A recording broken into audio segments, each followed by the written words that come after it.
சந்தோஷமாய் வர வேண்டும் என்று சொல்லி கேட்ட உடனே சந்தோஷமாய் வந்தார்கள். குடும்பமாய் வர வேண்டியது சில தவிர்க்க முடியாத காரணத்தினாலே, சில பலகீனத்தினாலே, சிறு பிள்ளை அவருடைய பேத்தினுடைய சோவிலத்தினாலே வர முடியாமல் போனது. அதாவது மறுபடியும் வாரேன்னு சொல்லியிருக்கிறாங்க. கர்த்தருக்கு மகிமை உண்டாவதாக. வந்து இப்போ சந்தோஷம். உழைத்து செய்கிறவர்களை கர்த்தர் ஆசீர்வதிப்பாராக, பயன்படுத்துவாராக. காலையில் அநேக பாடல்களை கேட்டோம். அவர் துணைவியார் இணைந்து அநேக பாடல்களை அவர்கள் பாடியிருக்கார். கர்த்தர் நாம மகிமைக்காக. யூடியூப்லாம் இருக்கிறது. காலையில் இந்த புக்கு கொடுத்துருப்பாங்க, வச்சுருக்கீங்களா? கையில் வச்சு சரி, காசு கொடுக்குறாங்க. போகும்போது ஆபேட்டை கொடுத்துட்டு போகும்போது கேட்கணும். அவன் என்ன பாருங்க, அவன் சரி கொடுக்கலனாலும் கணக்கு பண்ணி நாம் கொடுக்க வேண்டியது இருக்கும். பரவாயில்ல, ஒன்றும் பிரச்சனை இல்லை. கர்த்தருக்கு பயம் உண்டாவதாக. தேவனுடைய வார்த்தைக்கு செல்ல விரும்புகிறேன். அவர் பாடலை பாடுவதற்கு நேரம் கொடுக்க விரும்புகிறேன். நல்ல பாடலை பாடி கர்த்தரை மகிமைப்படுத்துவோமாக. கர்த்தருக்கு மகிமை உண்டாவதாக. அதோடு மாத்திரமில்லை, பாடல் முடிவுன்னு சொன்ன பிரசங்கத்துக்கு முன்பு ஒரு பாடலை பாடி நாம் காணிக்க எடுப்போம். அதுவும் நல்ல பாடலை, அவர் இயற்றின பாடல்கள், தேவன் கொடுத்த பாடல்களை ஒரு அனுபவ ரீதியாய் பல காரியங்களுடைய தேவன் கொடுத்த அந்த பாடல்களை நாம் கேட்போம். கர்த்தருடைய நாமத்தை மகிமைப்படுத்துவோமாக. ஆமென். மீதியான நேரத்தை பாஸ்டர் பேட்ரிக் அவர்களுக்கு கொடுக்க விரும்புகிறேன். கர்த்தரை வாழ்த்தி வரவேற்போமாக. கர்த்தருக்கு மகிமை உண்டாவதாக. ஹல்லேலூயா. எத்தனை பேர் சந்தோஷமா இருக்கிறீங்க? ஹல்லேலூயா. பகலின் குளிர்ச்சியான மாலை நேரத்தில் ஆதாமையும் ஏவாளையும் சந்தித்து நலன் விசாரிக்க தினதோறும் வர வேண்டிய ஆண்டவர், ஹல்லேலூயா, தினதோறும் வந்து அவர்களை விசாரித்தவர், இன்றைக்கும் இந்த மாலை வேளையில உங்களை விசாரிக்க அவர் கடந்து வந்திருக்கிறார். எத்தனை பேரா விசுவாசிக்கிறீங்க? பாஸ்டர் அம்மா அவங்க என்னுடைய ஃபேவரட் சாங் என்னன்னா, எண்ணி எண்ணி துதி. ஒவ்வொரு ஞாயிற்றுக்கிழமையும் என் மனைவி, நாங்கள் பெங்களூரில் இருக்கும் போதெல்லாம் பாருங்க, இந்த பாடல் இல்லாத நாள் இல்லை. ஹல்லேலூயா. அவங்க இந்த 3 பாடல்கள் பாடும் போது அதெல்லாம் என்னுடைய ஃபேவரட் சாங்ஸுங்க. எனக்கு ரொம்ப பிடித்த பாடல்கள். அது நம்மிடத்துல பேசக்கூடிய வார்த்தைகள் நிறைந்த பாடல்கள். பாஸ்டர் அம்மா அவங்க நடத்தும் போது உண்மையாகவே நான் எனக்குள்ள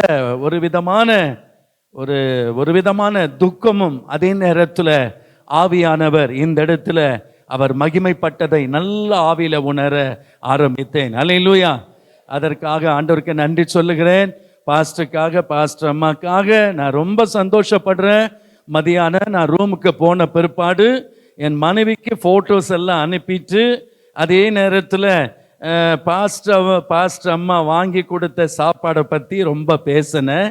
அதே நேரத்தில் ஹல்லேலூயா அவங்க செஞ்ச எல்லா விதமான காரியங்களை மதியானம் சொன்ன போது ரொம்ப சந்தோஷப்பட்டாங்க.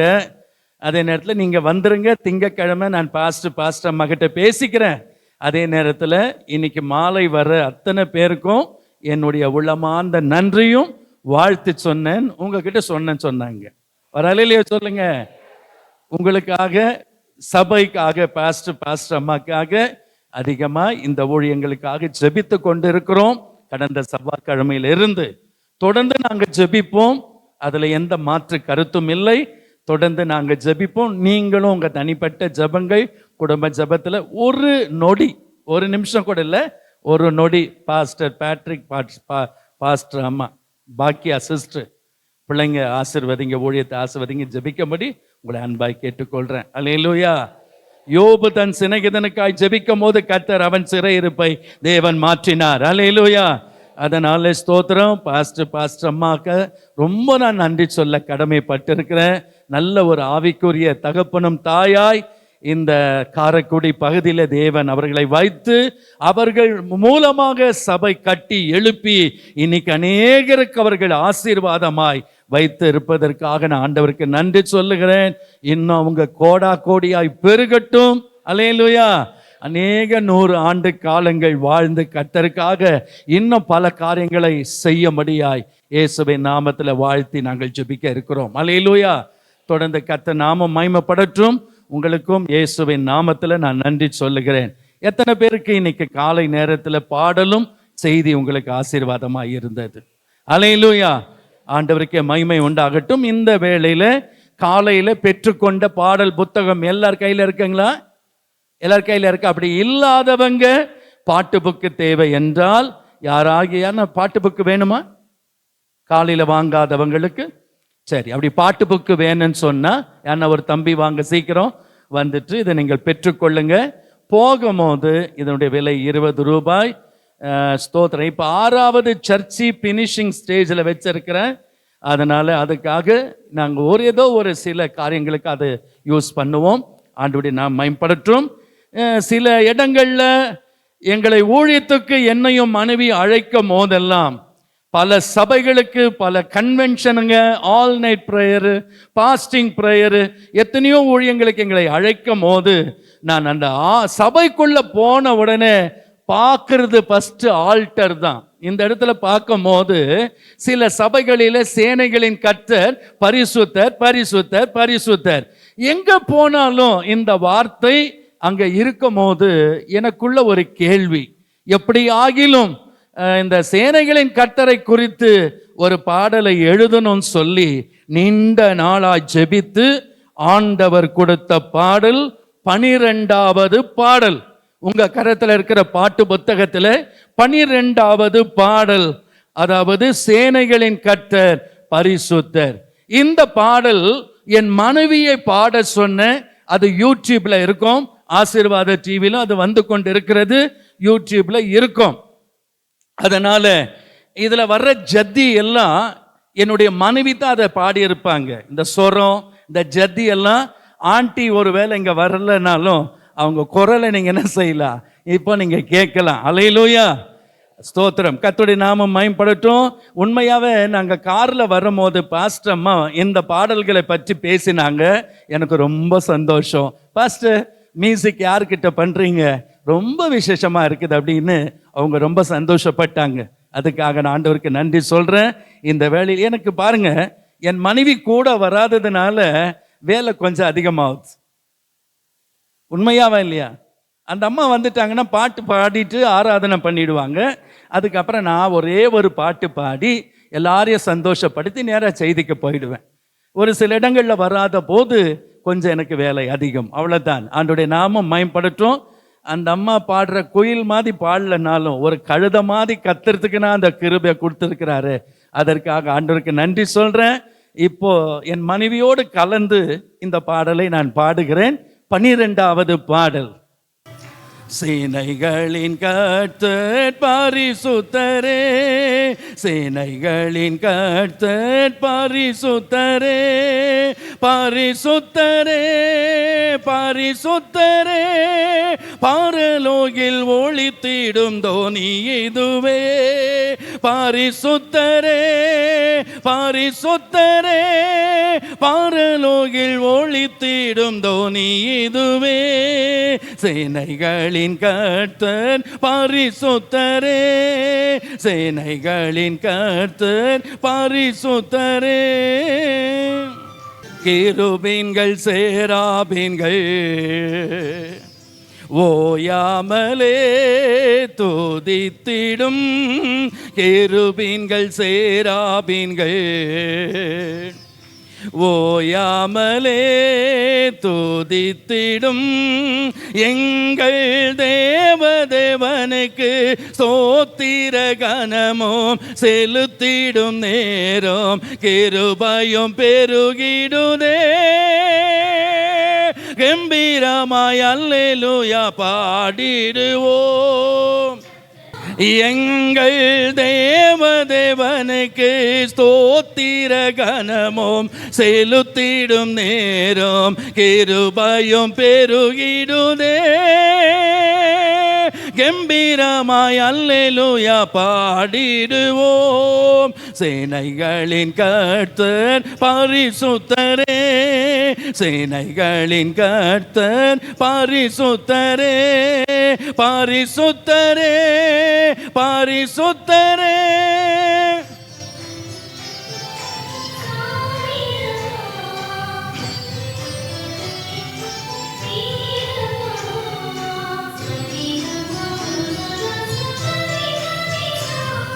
காணக்கூடா ஒளியிலே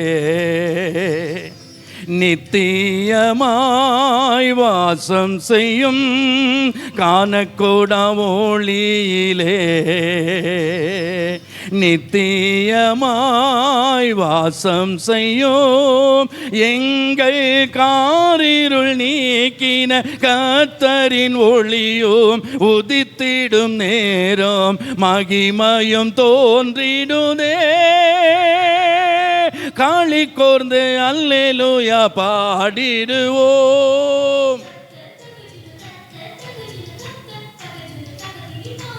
எங்கள் காரிருள் நீக்கின கர்த்தரின் ஒளியும் உதித்திடும் நேரம் மகிமையும் தோன்றிடுதே.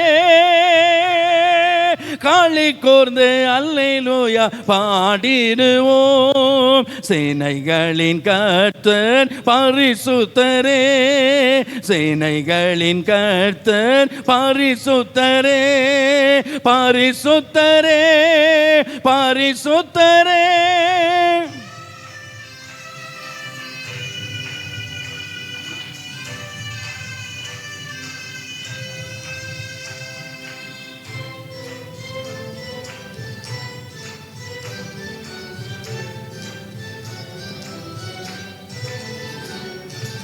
உயர சிங்காசனத்தில்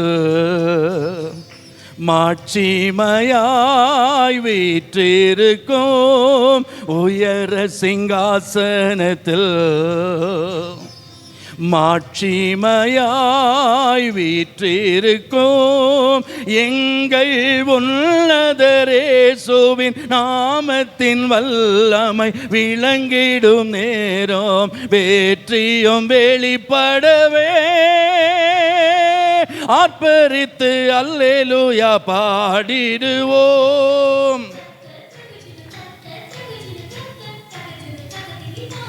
எங்கள் உன்னதரேசுவின் நாமத்தின் வல்லமை விளங்கிடும் நேரம் வெற்றியும் வெளிப்படவே. ஆர்ப்பரித்து அல்லேலூயா பாடிடுவோம். சேனைகளின் கர்த்தர் பரிசுத்தரே, சேனைகளின் கர்த்தர் பரிசுத்தரே, பரிசுத்தரே, பரிசுத்தரே. பரலோகில் ஒளித்திடும் தோனி இதுவே, பரிசுத்தரே, பரிசுத்தரே. பரலோகில் ஒளித்திடும் தோனி இதுவே, சேனைகளின் கர்த்தர் பரிசுத்தரே, சேனைகளின் கர்த்தர் பரிசுத்தரே. அல்லேலூயா. இன்னொரு பாடல், உம்மை அப்பான்னு கூப்பிடத்தான் ஆசை. அது நான் எழுதின பாட்டு இல்லை, என்ன ஊழியத்துக்கு அபிஷேகம் பண்ணிய வெஸ்லி ஐயா அவங்க பெங்களூர் பட்டணத்தில் அந்த பெண் பிள்ளைங்களை வச்சு அவர் கஷ்டப்படும் போது என்னுடைய ஆவிக்குரிய தகப்பனும் அவரும் ரொம்ப க்ளோஸ் ஃப்ரெண்ட்ஸுங்க. அப்போ என்ன ஊழியத்துக்கு அபிஷேகம் பண்ணும் போது அல்லேலூயா பண்ணின ஊழியர், அதாவது ஆசீர்வாத டிவிக்கு இந்த பாடல் விரும்பி அவங்க கேட்டதுனால ஐயா கிட்ட பேசி, இதில் உம்மால் ஆகாத காரியம் இந்த பாடலெல்லாம் எங்கள் பாடல் கிடையாது. அதனால் அண்ணன் ஆலன் பால் அவர்கள் எல்லாம் விரும்பி கேட்பதினால் ஸ்தோத்திரம். 1-2 ஃபீமேல் வாய்ஸுக்காக என் மனைவி பாடுவதற்காக நாங்கள் கேட்டு இதை ஸ்தோத்திரம் பர்மிஷனோடு வாங்கி இதை என் மனைவி தான் பாடி இருக்கிறது. அதை நான் இப்போ பாடுறேன், அது எப்படி வருமோ எனக்கு தெரியாது. ஸ்தோத்திரம். ஆண்டோடைய நாமத்தை உயர்த்தி பாடுவோம். இந்த வேலையிலுமா கூட அந்த பாட்டு புத்தகத்தில் 10வது பாடல், உம்மை அப்பான்னு கூப்பிட ஆசை.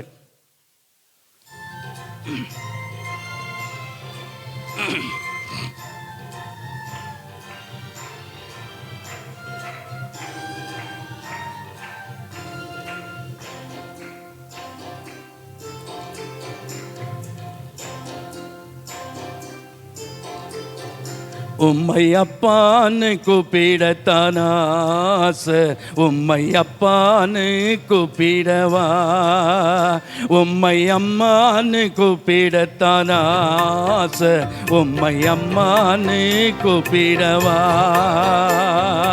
அப்பான்னு கூப்பிடுவேன், உம்மை அம்மான்னு கூப்பிடுவேன்,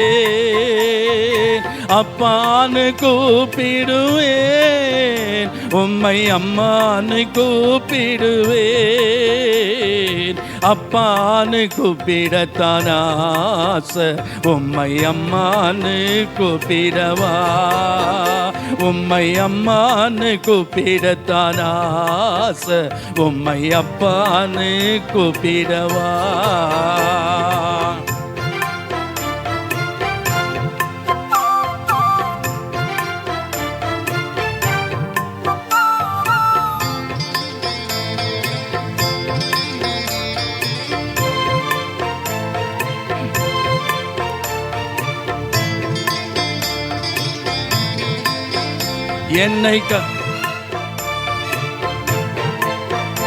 என்னை கருவினில் சுமந்தத பார்த்தா அப்பான்னு சொல்லணும், தோளில் என்னை சுமந்தத பார்த்தா அப்பான்னு சொல்லணும், கருவில் என்னை சுமந்தத பார்த்தா அம்மான்னு சொல்லணும், தோளில் என்னை சுமந்தத பார்த்தா அப்பான்னு சொல்லணும், என்னை கெஞ்சுவதும் கொஞ்சுவதும் பார்த்தா உம்மை அம்மான்னு சொல்லணும், என்னை ஆற்றுவதும் தேற்றுவதை பார்த்தா உம்மை அம்மான்னு சொல்லணும், என்னை கெஞ்சுவதும் கொஞ்சுவதும் பார்த்தால் உம்மை அம்மான்னு சொல்லணும்,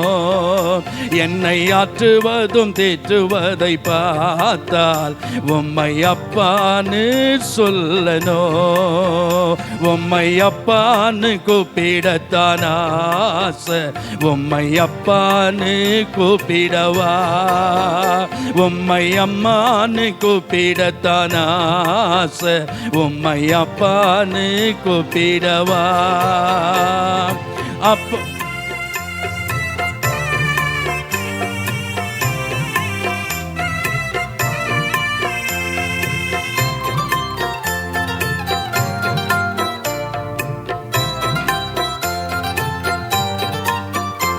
ஏன் கண்ணீரை தொடச்சத பார்த்தா அம்மான்னு சொல்லணும், ஏன் விண்ணப்பத்தை கேட்டத பார்த்தா அப்பான்னு சொல்லணும், ஏன் கண்ணீரை தொடச்சத பார்த்தா அம்மான்னு சொல்லணும், ஏன் விண்ணப்பத்தை கேட்டத பார்த்தா அப்பான்னு சொல்லணும், என்னை ஏந்துவதும் தாங்குவதை பார்த்தா உம்மை அம்மான்னு சொல்லணும், உங்க இரக்கத்தை உருக்கத்தை பார்த்தா எங்க அப்பான்னு சொல்லணும், என்னை ஏந்துவதும் தாங்குவதை பார்த்தா உம்மை அம்மான்னு சொல்லணும்,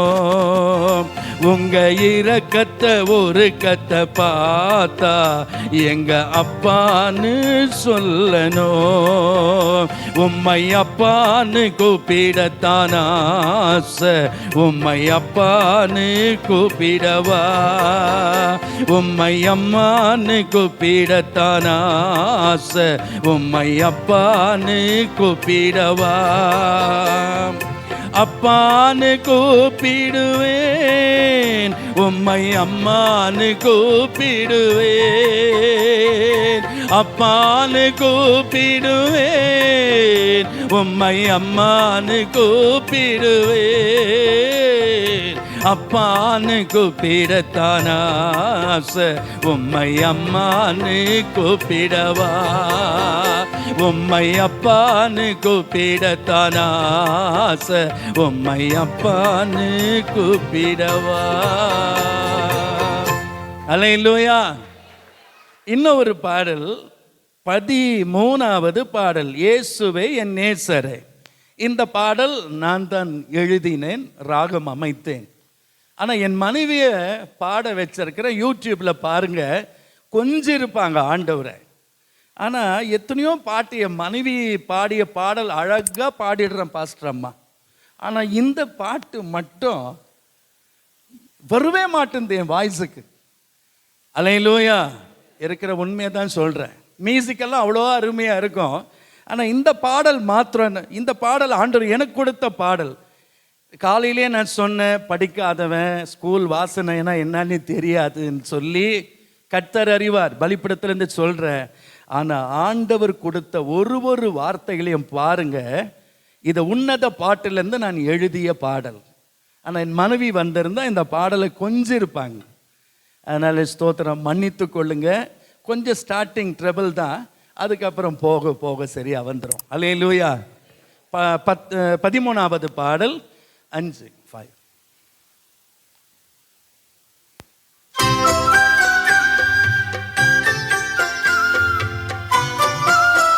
முடிந்தால் கரங்களை தட்டி பாடுங்க.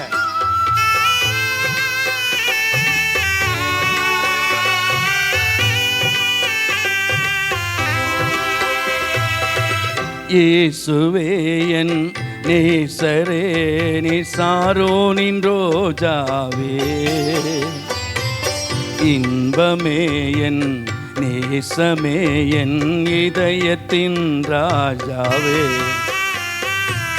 இயேசுவே என் நேசரே, நீ சாரோனின் ரோஜாவே, இன்பமே என் நேசமே, என் இதயத்தின் ராஜாவே. எல்லா கரங்களை தட்டி சோர்ந்து போகாம பாட்டு புத்தகம் மடியில வச்சு நல்ல கரங்களை தட்டி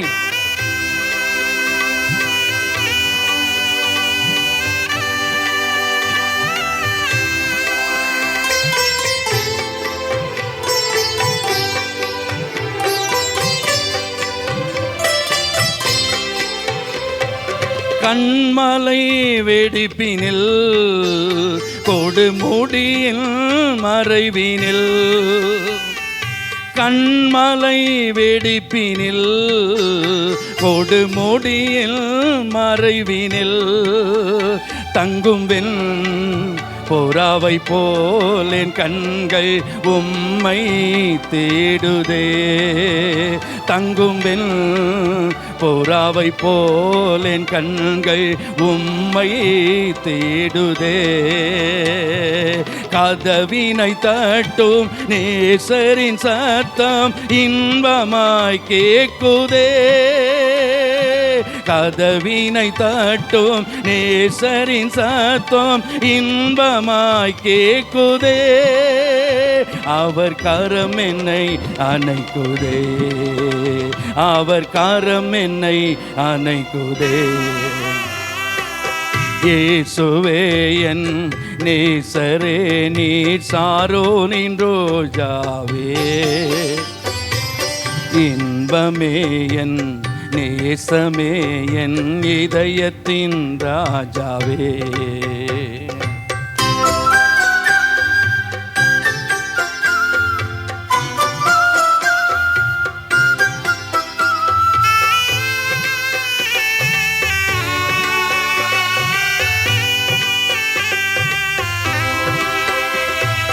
வாடையும் எழும்புதே, தென்றல் காற்றும் வீசுதே, வாடையும் எழும்புதே, தென்றல் காற்றும் வீசுதே, எந்த தோட்டமும் காய்க்குதே, வரவை நோக்குதே, எந்த தோட்டமும் காய்க்குதே, வரவை நோக்குதே. என்னிடம் வருவார் பிரியமே என்பார், கனிவுடன் பேசுவார். என்னிடம் வருவார் பிரியமே என்பார், கனிவுடன் பேசுவார். என் கவலையை நீக்குவார், என் கவலையை நீக்குவார். இயேசுவே என் நேசமே, நீ சாரோனின் ரோஜாவே, இன்பமே என் நேசமே, என் இதயத்தின் ராஜாவே. இப்ப வர சரணத்தை பாருங்க. மூணாவது சரணம் ரொம்ப விசேஷமா இருக்கும் இந்த வார்த்தைகள்.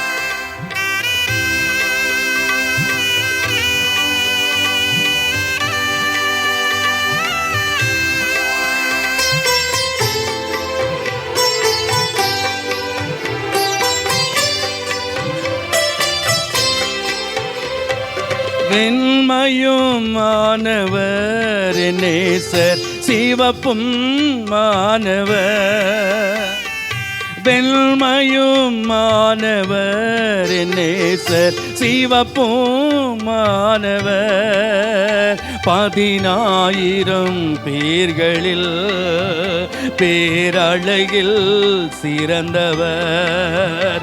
10,000 பேர்களில் பேரழகில் சிறந்தவர். பள்ளத்தாக்கின்றீலே புஷ்பமே ரூபிய மணவாட்டி வா என்றார். பள்ளத்தாக்கின்றீலே புஷ்பமே ரூபிய மணவாட்டி வா என்றார். என் இதயத்தில் வாழ்கிறார், என் இதயத்தில் வாழ்கிறார். இயேசுவே என் நேசரே, நீ சாரோனின் ரோஜாவே, இன்பமே என் நேசமே, என் இதயத்தின் ராஜாவே. இயேசுவே என் நேசரே, நீ சாரோனின் ரோஜாவே, இன்பமே என் நேசமே, என் இதயத்தின் ராஜாவே. அல்லேலூயா. ஆமென், ஆமென். பாடலை கேட்கும் போது நம் காலிக சம்பளம் செய்யுமாக அவங்க பாடலை தொடர்ந்து பாடுவாங்க. பல தேவனுடைய வார்த்தையை கொடுப்பாங்க. ஆமென். அல்லேலூயா. 21வது பாடல் நான் ஏற்றி எழுதிய பாடல், நானே பாடிய பாடல். அல்லேலூயா, ஸ்தோத்திரம். இதில் வருகிற வார்த்தைகள் கூட நீங்கள் கவனித்து பாருங்க, ரொம்ப விசேஷமா இருக்கும். 21வது பாடல்.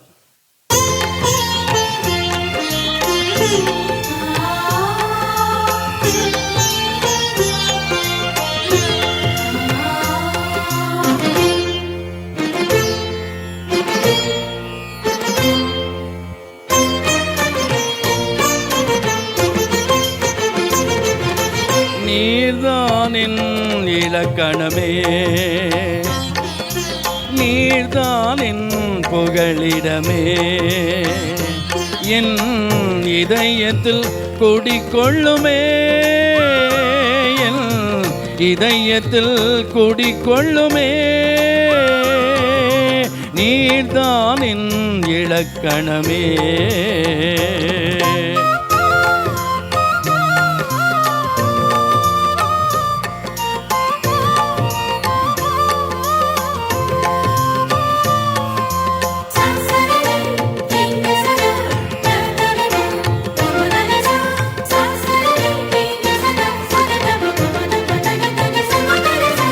நீர் செய்த நன்மையினால் நான் மகிழ்ந்தேன்.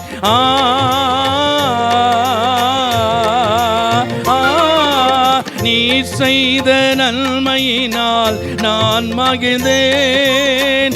உமை என்று மறவாமல் நான் வாழ்வேன். உமை என்று மறவாமல் நான் வாழ்வேன். உலகை படைத்தவரே, உன்னத தேவனே, உள்ளத்தில் நிறைந்தவரே, உயிராயிருப்பவரே,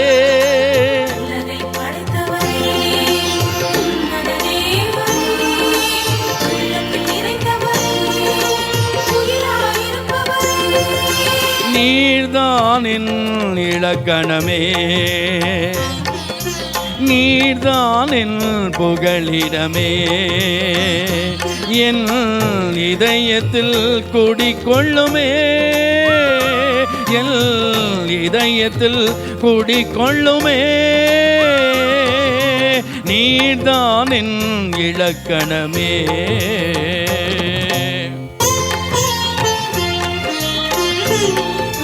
கரங்களை தட்டி பாடுங்க, கரங்களை தட்டி ஆண்டவருடைய நாமத்தை உயர்த்துங்க.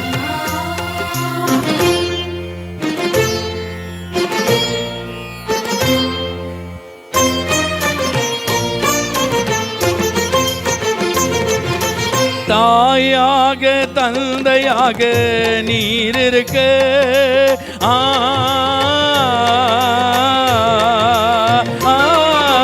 தாயாக தந்தையாக நீர் இருக்க, புவியில் எனக்கொரு குறைவும் இல்லை. புவியில் எனக்கொரு குறைவும் இல்லை. உலகை படைத்தவரே, உன்னத தேவனே, உள்ளத்தில் நிறைந்தவரே, உயிராயிருப்பவரே,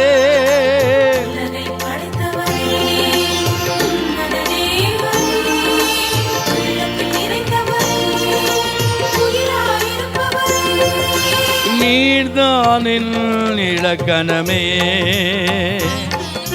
நீர்தான் என் புகலிடமே. என் இதயத்தில் குடிகொள்ளுமே, என் இதயத்தில் குடிகொள்ளுமே. நீர்தான் என் இலக்கணமே.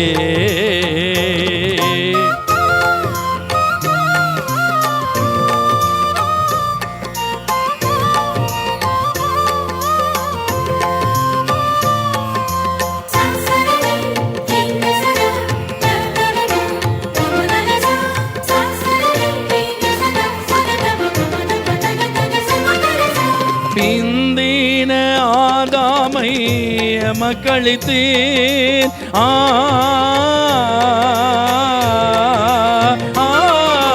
பிந்தின ஆதாமை மக்களித்தேன். உலகில் இருள் நீக்கி ஒளியை தந்தீர், உலகில் இருள் நீக்கி ஒளியை தந்தீர். உலகை படைத்தவரே, உன்னத தேவனே, உள்ளத்தில் நிறைந்தவரே, உயிராயிருப்பவரே,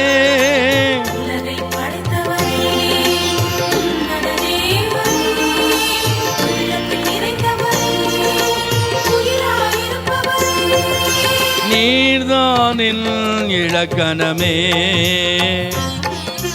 நீர்தான் என் புகலிடமே. என் இதயத்தில் குடிகொள்ளுமே, என் இதயத்தில் குடிகொள்ளுமே. நீர்தான் என் இலக்கணமே. அல்லேலூயா. ஆண்டவருக்கே மகிமை உண்டாகட்டும். நேர செய்திக்கு போகலாமா? என்னங்க பாட்டு புக்கு வைக்க மாட்டீங்க? சரி, கடைசி ஒரே ஒரு பாடல் பாடலாம். அன்பே உயிரே, 6 உயிரே, கடைசி ஒரே ஒரு பாடல். நீங்கள் இது பாருங்க, 23. இந்த பாடல் கூட நான் எழுதிய பாடல். இதெல்லாம் உள்ளத்தில் துக்கமும் வேதனையை நிரம்பும் போது ஆண்டவர் கொடுத்த பாடல். 23வது பாடல்.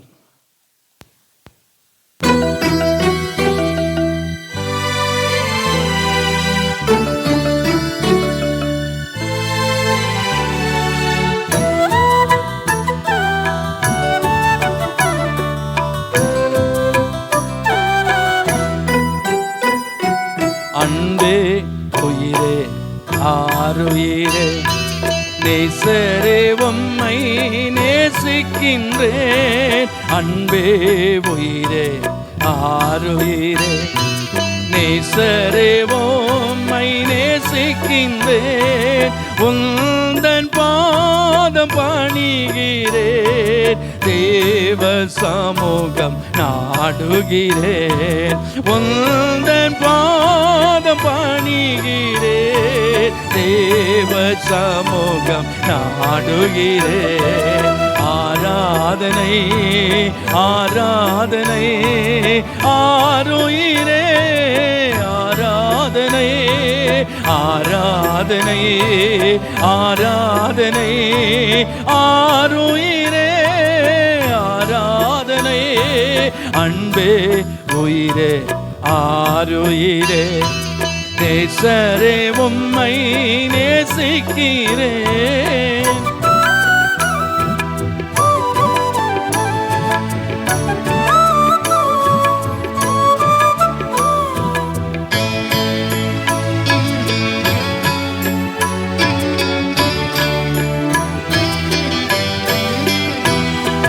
காரிருள் என்னை சூழ்ந்திடும் போது கர்த்தரே வெளிச்சமாயிருக்கின்றீர். காரிருள் என்னை சூழ்ந்திடும் போது கர்த்தரே வெளிச்சமாயிருக்கின்றீர். கவலைகள் என்னை வாட்டிடும் போது கர்த்தரே அன்பால் தேற்றுகிறீர். கவலைகள் என்னை வாட்டிடும் போது கர்த்தரே அன்பால் தேற்றுகிறீர்.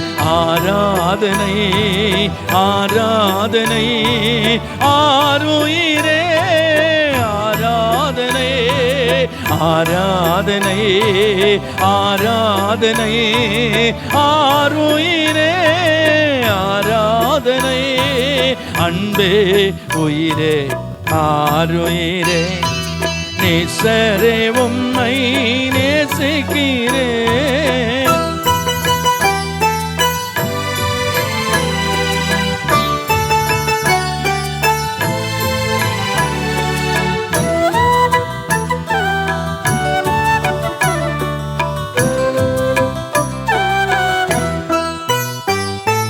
மாறாவின் கசப்பை மதுரமாய் மாற்றி செழிப்புடன் உலகில் வாழச் செய்தீர். மாறாவின் கசப்பை மதுரமாய் மாற்றி செழிப்புடன் உலகில் வாழச் செய்தீர். மறுரூப வாழ்வை எனக்கு அளித்து மகிமையின் தேசத்தில் வாழ்த்துக் கொள்வீர்.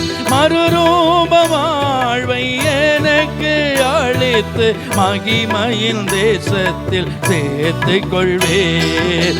ஆராதனை ஆராதனை ஆருயிரே, ஆராதனை ஆராதனை ஆராதனை ஆருயிரே, ஆராதனை அன்பே உயிரே ஆருயிரே. நேசரே உம்மை நேசிக்கிறேன்.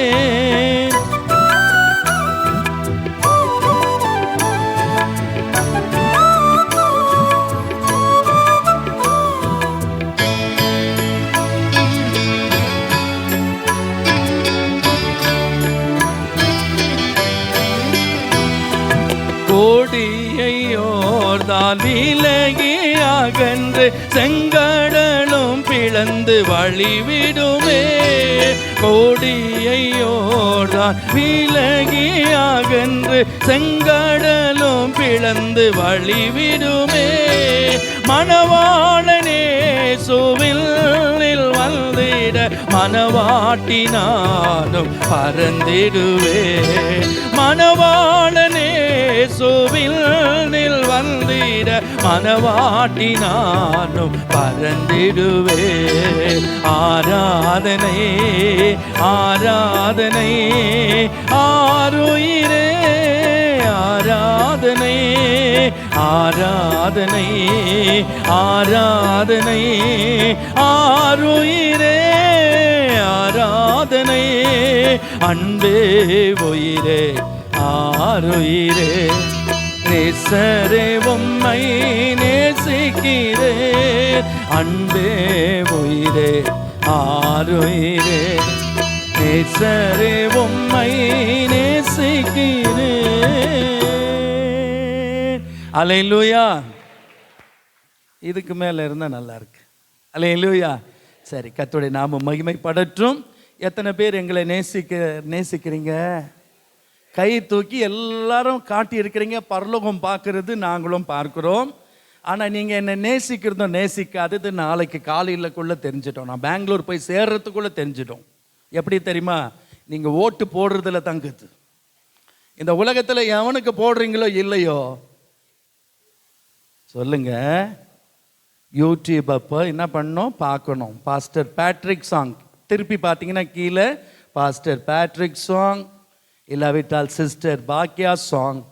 யூடியூப் சேனலை ஓப்பன் பண்ணுங்க, லைக் பண்ணுங்க, குறைஞ்சது ஒரு 10 பேருக்கு ஷேர் பண்ணுங்க. சப்ஸ்கிரைப் பண்ணிட்டீங்கன்னா இப்போ எடுத்த பாடல் இன்னொரு என் மனைவி எல்லாம் பாடிட்டாங்க. இப்போ மனைவி பிள்ளைங்கள்லாம் பாடி ஷூட்டிங் பண்ணியாச்சு. என் பாட்டு மட்டும் பெண்டிங்கில் நிற்குது. பேத்தினால கொஞ்சம் தடைப்பட்டு நிற்குது. அடுத்த ஒரு 2 வாரத்துக்குள்ளே அதை எடுத்து முடிச்சுட்டு புது பாட்டு போடும் போது ஆட்டோமேட்டிக்காக நோட்டிஃபிகேஷன் உங்களுக்கு ஆகிடும். கண்டிப்பாக அதை செய்வீங்களா சொல்லுங்க. வீட்டுக்கு போன உடனே ஒரே ராத்திரியில் பிரதர் மோகன் சீலாசஸ் 1.5 கோடி மக்களை என்ன பண்ணாருங்க சப்ஸ்கிரைப் என்ன பண்ண வச்சாரு. டிவியில் ஜெபிக்கலாம் வாங்கன்ற சேனல் அவர் பேசி ஒரே பிரசங்கத்தில் 1.5 கோடி மக்கள் பேசினுக்கும் போது இந்த கொரோனா டைமில் செஞ்சாங்களா இல்லையா? எத்தனை பேர் பார்த்தீங்க தெரில. நான் இது பிஸ்னஸுக்காக பண்ணல. எங்களுடைய வாசையெல்லாம் பட்டி தட்டிக்கெல்லாம் அந்த பாடல்கள் போகணும். ஆண்டோடைய நாம் என்ன செய்யணும்? மகிமைப்படணும். ஒரு அலையிலே சொல்லுங்க. பாஸ்டர் அம்மா அவங்களுக்கு கூட நல்ல பாடுற கிருபை ஆராதிக்கிற அந்த வரத்தை கொடுத்துருக்கிறார். ஏன் அதை அப்படியே நம்ம டைரியில் எழுதி வச்சு இது பண்ணணும்? அது முத்தாக்கி வெளியே கொண்டு வரணும். இந்த ராத்திரி வேளையில ரொம்ப சந்தோஷம். ஆண்டவருடைய சமூகத்தில் நாம் காத்து இருப்பதின் பலன் நிச்சயமாய் நான் விரும்புகிறது அவராலே வரும்.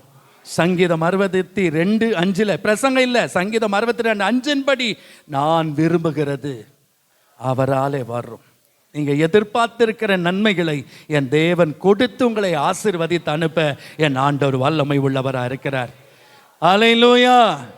செய்தியை நாம் ஆரம்பிக்க போகிறோம்.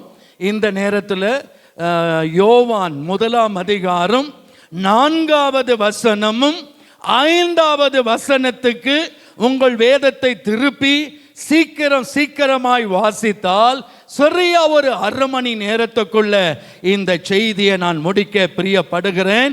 இந்த வேளையிலுமாய் கூட யோவான் 1ஆம் அதிகாரம் அதே நேரத்தில் 4ஆம் வசனமும் 5வது வசனத்தை வாசிங்கள். அவருக்குள் ஜீவன் இருந்தது. உங்களுக்கு ஜீவன் இல்லாத மாதிரி பேசுறீங்க. போன வாரம் தான் உயிர் தழுந்த ஆராதனை பாஸ்டர்மா என்ன அழகா நடத்துனாங்க. அப்படியே சோத்திரம் என்னவோ. இது எப்படிப்பட்ட வார்த்தை வரணும் தெரியுமா? கம்பீர வார்த்தை. வாசிங்க நல்ல சத்தமா. அவருக்குள் ஜீவன் இருந்தது. அவருக்குள் ஜீவன் இருந்தது. அந்த ஜீவன் மனுஷனுக்கு ஒளியாய் இருந்தது. அந்த ஒளி இருளிலே பிரகாசிக்கிறது. இருளானது அதை பற்றிக் கொள்ளவில்லை. எனக்கு அருமையான சகோதரரே சகோதரியே, ஆண்டவர் இந்த மாலை நேரத்தில் அவருடைய உயிர்த்தெழுந்த வல்லமையை குறித்து பேசும்படியா எனக்கு ஒரு பாரத்தை இங்கே பாடி தேவனை ஆராதிக்கும் போது எனக்கு ஒரு பாரம் கொடுத்தார்.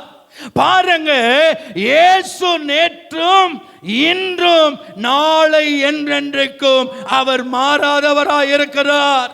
வேதம் சொல்கிறது, மரித்தேன் ஆனாலும் இதோ சதா காலங்களிலும் நான் உயிரோடு இருக்கிறேன். என்னங்க எல்லாம் சும்மா கண்ணுக்கிறீங்க? ஹalleluya. அங்கே பார்க்கும் பொழுது அவருக்குள் என்ன இருந்தது என்றால் ஜீவன் இருந்தது. 4ஆம் வசனம், அவருக்குள்ளே உயிர் இருந்தது.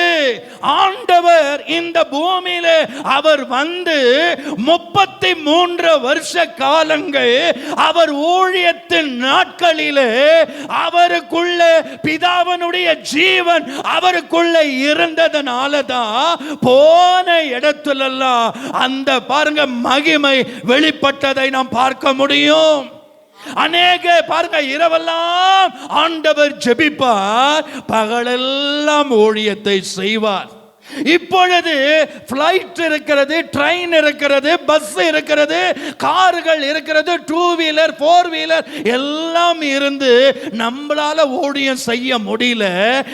ஆனா அந்த குறுகிய 33 வருஷத்துல தேவ தரிசனத்தை நிறைவேற்றும்படியாய், பிதாவின் சித்தத்தை செய்யும்படியாய், இரவென்று பாராமல், பகலென்று பாராமல், வெயிலென்று பாராமல், குளிர் என்று பாராமல், மழை என்று பாராமல் பிதாவின் சித்தத்தை செய்ய என் ஆண்டவர் இந்த உலகத்தில் அவர் கடந்து வந்து பிதா சொல்லி அனுப்பிய அத்தனை காரியங்களை நிறைவேற்றின ஒரே ஒரு நபர் இந்த உலகத்தில் இருப்பாரே. ஆனால் நாம் இடைவிடாமல் ஆராதிக்கிற தேவனை அல்லாமல் இந்த உலகத்தில் ஊழியம் செய்தவர்கள் யாரும் இல்லை.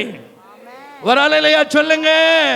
அவர் பார்வையில ஜீவன் இருந்தது, அவருடைய பேச்சில உயிர் இருந்தது, அவருடைய கரத்துல அந்த மகிமை இருந்தது, அவர் நடந்து போன அடிச்சுவடுகளின் மேல அந்த உயிர்த்தெழுந்த வல்லமை இருந்தது. அநேக வியாதிஸ்தர்கள் வந்தார்கள், அநேக அசுத்தாவி பிடித்தவர்கள் வந்தார்கள். பாருங்க, தேவை உள்ளவர்கள் ஓடி வந்து ஆண்டவரை நெருங்கும் போதெல்லாம் அந்த உயிர்த்தெழுந்த மகிமை வெளிப்பட்டது. அசுத்தாவை பிடிச்சவன் கல்லறை இடத்துல ஓடி வந்து ஆண்டவரை வேண்டிக் கொள்ளுகிறான். உன்னதமான தேவனே, எதற்காக இங்கே நீர் வந்து தயவு செய்து என்னை விட்டு நீங்கள் போங்க என்று அது வேண்டியதை நம்ம பார்க்கிறோம். அந்த பாருங்க, படகில் இருந்த அவர் பாதத்தை எடுத்து கீழே தரையில வைக்கும் போது அசுத்தாவி அலறுகிறதை நாம் பார்க்க முடியும். புரியுதுங்களா? எத்தனை பேர் நீங்க இங்க தான் இருக்கிறீங்க சொல்லுங்க. ஆனா சரீரம் எங்க இருக்குது, ஆனா உங்க நினைவெல்லாம் எங்கேயோ இருக்குது. 12 வருஷம் பெரும்பாடு உள்ள ஸ்திரீ எவ்வளோ பணத்தை செலவழித்து பார்த்தால் சுகம் பெறுவதற்கு அவளால் முடியவில்லை. ஒரே ஒரு விசுவாசம் அவளுக்குள்ள, அவரை தொட்டு பார்க்க முடியாத அதிகாரம் எனக்கு இல்லை. ஆனா அவருடைய வஸ்திரத்து மேல இருக்கிற அந்த உயிர் தெழுந்த வல்லமை, அவருக்குள்ள இருக்கிற ஜீவன், அந்த துணியில ஒரு அபிஷேகம் இருக்கிறபடினால் வஸ்திரத்தின் ஓரத்தை நான் தொடுவேன் என்று ஜனக்கூட்டத்தில் ஜனமாய் ஒரு நபர் வந்து சரிகரத்தை, அந்த சரிகரத்தின் மேல இருந்த அந்த வஸ்திரத்தை தொடும் பொழுது ஆண்டவர் சொன்னார், என்னை தொட்டது யார்? அந்த மகிமை அந்த சகோதரிக்குள்ள போய் நீண்ட நாளாய் பலவீனத்தில் காணப்பட்ட அந்த சகோதரருடைய வேண்டுதல், அவர்கள் பட்ட கஷ்டத்தின் பலனை ஆண்டவர் ஒரு நொடியில எடுத்து போட்டவர். இன்றைக்கும் அவர் ஜீவிக்கிறவராய் இருக்கிறார். போன வாரத்தில் ஈஸ்டர் ஆராதனையில நான் பேசும் போது எங்க சபையில, நீ யாரை தேடுகிறாய்? நீ தேடுகிற இயேசு அவர் இங்கே இல்லை. ஏனென்றால் அவர் சொன்னபடியே உயிர்த்தெழுந்தார். ஒரு அல்லேலூயா சொல்லுங்க. அல்லேலூயா. அவர் ஜீவன் உள்ள தேவனாய் இருக்கிறார். மரித்தவர்களுக்கு அவர் தேவன் அல்ல, உயிரோடு இருக்கிற உனக்கும் எனக்கும் தான் அவர் தேவனாய் இருக்கிறார். கரங்களை தட்டி வாய்களை திறந்து அந்த உயிர்த்தெழுந்த மகிமை இன்றைக்கும் மாறாததாய் இருக்கிறது. அல்லேலூயா.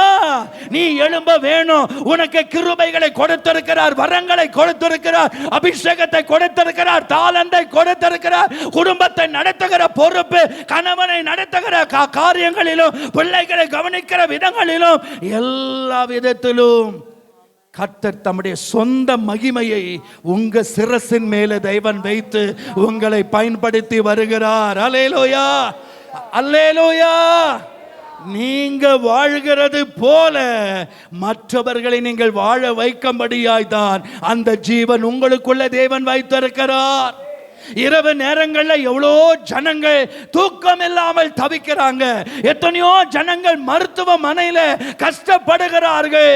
இரவு நேரங்களில் கண்ணீர், பகல் வரும்போது ஒரு வேதனை, இரவு வரும்போது ஒரு கண்ணீர், மனதில் அமைதல் இல்லாம, நிம்மதி இல்லாம இன்னைக்கு எவ்வளோ ஜனங்கள் வாழ்ந்து கொண்டு இருக்கிறாங்க. நீங்களும் நானும் ஏழையாய் இருந்தாலும் கண்களில இமைகளில நல்ல தூக்கத்தை வைத்திருக்கிறார். கண் கலங்கை அழுது ஜெபிக்கும்படியான அந்த கிருபையை கொடுத்திருக்கிறார். எவ்வளோ ஜனங்க ஊமையா இருக்கிறாங்க, இயேசுவை பற்றி பேச முடியாமல். எத்தனையோ பேர் கால்களை இழந்திருக்கிறாங்க, முடவர்களா இருக்கிறாங்க, சூம்பின கையுடையவர்களா இருக்கிறாங்க. நம்முடைய ஐம்புலன்களையும் கர்த்தர் என்ன பண்ணியிருக்கிறார் தெரியுமா? அழகாய் வைத்து ஒண்ணுக்கும் ஜீவனை கொடுத்து கர்த்தர் நடத்தி கொண்டிருக்கிறார். ஜீரண உறுப்புகளில தேவ மகிமை தங்கி இருக்கிறது. உன் சரீரம் ஒருவேளை இயங்காமல் போகமே ஆனால் மரித்த சடலத்துக்கு நாம் ஒப்பாவோம். இன்றைக்கும் இந்த சரீரம் இயங்கிறது என்றால் அவர் என் மீது வைத்த அன்பின் நிமித்தமாய் இந்த உலகத்தில் ஏதோ ஒரு காரியத்தை செய்ய முடியாய் கர்த்தர் இந்த ஜீவனை கொடுத்திருக்கிறார். இன்னைக்கு மதியான வேளையில நாங்க சாப்பிட போகும்போது பாஸ்டர் அவங்க சொன்னாங்க, எனக்கு ஒரு ஆபரேஷன் நடந்திருக்கிறது. பாஸ்டர் அம்மா சொன்னாங்க, இன்றைக்கும் பாஸ்டர் உயிரோடு வாழ்றாருன்னா இது கர்த்தருடைய பெரிய கிருபை பாஸ்டர். ஏன் அவர் ஜீவனை கொடுத்தார் தெரியுமா? இந்த பலவீனத்திலும் கூட ஜீவனை கொடுத்து இன்னைக்கு பாருங்க, மனைவி பிள்ளைகளுக்கு மட்டும் இல்ல, முழு சபையே இந்த சபையில இருக்கிற ஊழியரையும் ஊழியக்கார அம்மாவை நம்பி இருக்கிறதுனால தான் இன்னும் நீங்க ஜெபிக்கிற ஜெபங்களின் நிமித்தமாக தான் இன்னும் அவங்க வாழ்ந்து கொண்டிருக்கிறாங்க. கரங்களை தட்டி கர்த்தரை ஹல்லேலூயா சொல்லுங்க, ஒரு ஹல்லேலூயா சொல்லுங்க. ஹல்லேலூயா. தேவன் இன்றைக்கும் உயிரோடு இருக்கிறார். ஹல்லேலூயா. அந்த மகிமை பாருங்க, பார்த்த அந்த வெளிப்படுத்தின விசேஷம் 1:17 சொல்லுது, நான் அவரை கண்ட போது நான் செத்தவனை போல் அவர் பாதத்தில் என்ன செய்தேன்? விழுந்தேன். பாருங்க, இயேசு அவர் வாழ்ந்தார், மரித்தார், அடக்கம் பண்ணப்பட்டார், 3வது நாள் உயிர்த்தெழுந்த ஆண்டவர் இன்றைக்கும் நம்மோடு உயிர் வாழ்ந்து கொண்டிருக்கிறார். அவர் கலிலேயாவில மறுரூபம் ஆகும் போது 500 நபர்களுக்கு தம் சொந்த மகிமை வெளிப்படுத்தின ஆண்டவர் அவர் சொன்னார், நான் போகிறேன், உங்களுக்காக ஒரு ஸ்தலத்தை ஆயத்தம் பண்ண போகிறேன் என்று நம்மை அனாதிகளாய் விடல. அதாவது யோவான் 16:32-18 சொல்லுகிறது பாருங்க. என்ன சொல்லுதுங்க? 18, நான் உங்களை திக்கற்றவர்களாய் விடேன், உங்களிடத்தில் நான் மறுபடியும் என்ன செய்வேன்? நான் உங்களோடு எப்போதும் தங்கி இருக்கிற அந்த பரிசுத்த ஆவியானவரை நம்முடைய கையில கொடுத்துட்டு போயிருக்கிறார். ஒரு ஹல்லேலூயா சொல்லுங்க. இந்த பரிசுத்த ஆவியானவர் தான் நம்ம கூட இருந்து இந்த சரீரத்தை ஏங்க பண்ணுகிறவர், நம்மை ஜெபிக்க தூண்டுகிறவர், கண்ணீர் வடிக்க செய்கிறவர், ஆத்தும பாரத்தை கொடுக்கிறவர், குடும்பத்தை கட்டி காக்கிறவர், சபையை பாதுகாக்கிற தேவன், நமக்கு தேவையான சகலவற்றையும் கொடுத்து நடத்துகிற ஒருவர் இருக்கிறார் என்றால் பரிசுத்த ஆவியானவர் மாத்திரம்தான். வரலையே சொல்லுங்க. பரிசுத்த ஆவியானவருடைய நாளும் முடிகிற வேலை வருகிறது. இது கிருபையின் காலம், இது மனம் திரும்புகிற காலம், இது ஆவியானவரை அதிகமாய் நம்ம புகழ்கிற காலம். இந்த கிருபையின் வாசல் அடைக்கப்பட்டுடுச்சுன்னா என்னத்தான் நம்ம ரட்டொடித்தி சாம்பல்ல உக்காந்தாலும் அந்த கிருபைக்கு ஏதுவான வழிகள் திறக்க முடியாது. ஒருத்தரை பார்த்து ஒத்து சொல்லுங்க, உங்களை உயிரோடு வச்சிருக்கிறது எதுக்கு தெரியுமா? கேளுங்க, அவருக்காக நீங்க பயன்படும்படியாய். ஒரு ஹல்லேலூயா சொல்லுங்க. வயசாயிடுச்சு, நான் என்ன பண்ணுவேன்றீங்களா? நம்ம பார்வையில தான் உங்களுக்கு வயசாயிடுச்சு, ஆனா அவருடைய பார்வையில என்றைக்கும் செல்ல பிள்ளைகளாய் கர்த்தர் உங்களை வைத்திருக்கிறார்.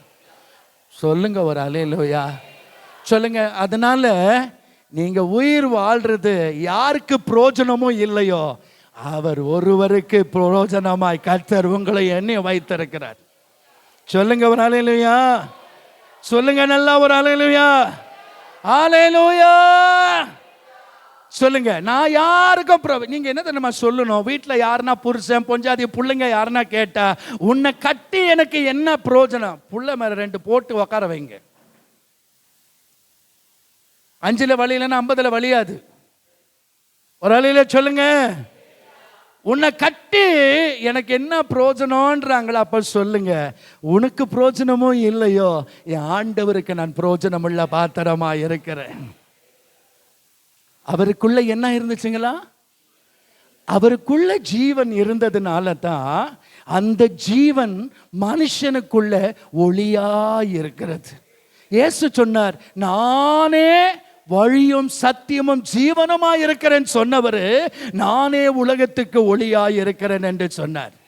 அப்புறம் சொல்றார் பாருங்க, என்னை விசுவாசிக்கிறவன் இருளில் அவன் என்ன செய்ய மாட்டான், நடக்க மாட்டான், அவன் எப்போதும் ஒளியை தான் விரும்புவான்.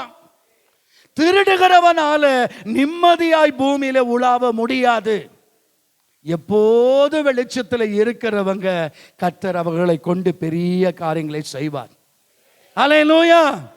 நீங்க ஆதியாகமம் 2ஆம் அதிகாரம் 7ஆம் வசனத்தை பார்த்தீங்கன்னா, ஆதியாகமம் 2:7, தேவனாகிய கர்த்தர் மனுஷனை பூமியின் மண்ணினாலே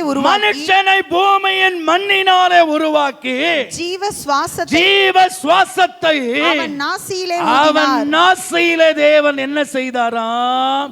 ஊதினார். வரலிலே சொல்லுங்க. 5 நாள்ல எல்லாவற்றையும் அவர் தம்முடைய வாயின் வார்த்தையினால படைத்தார்.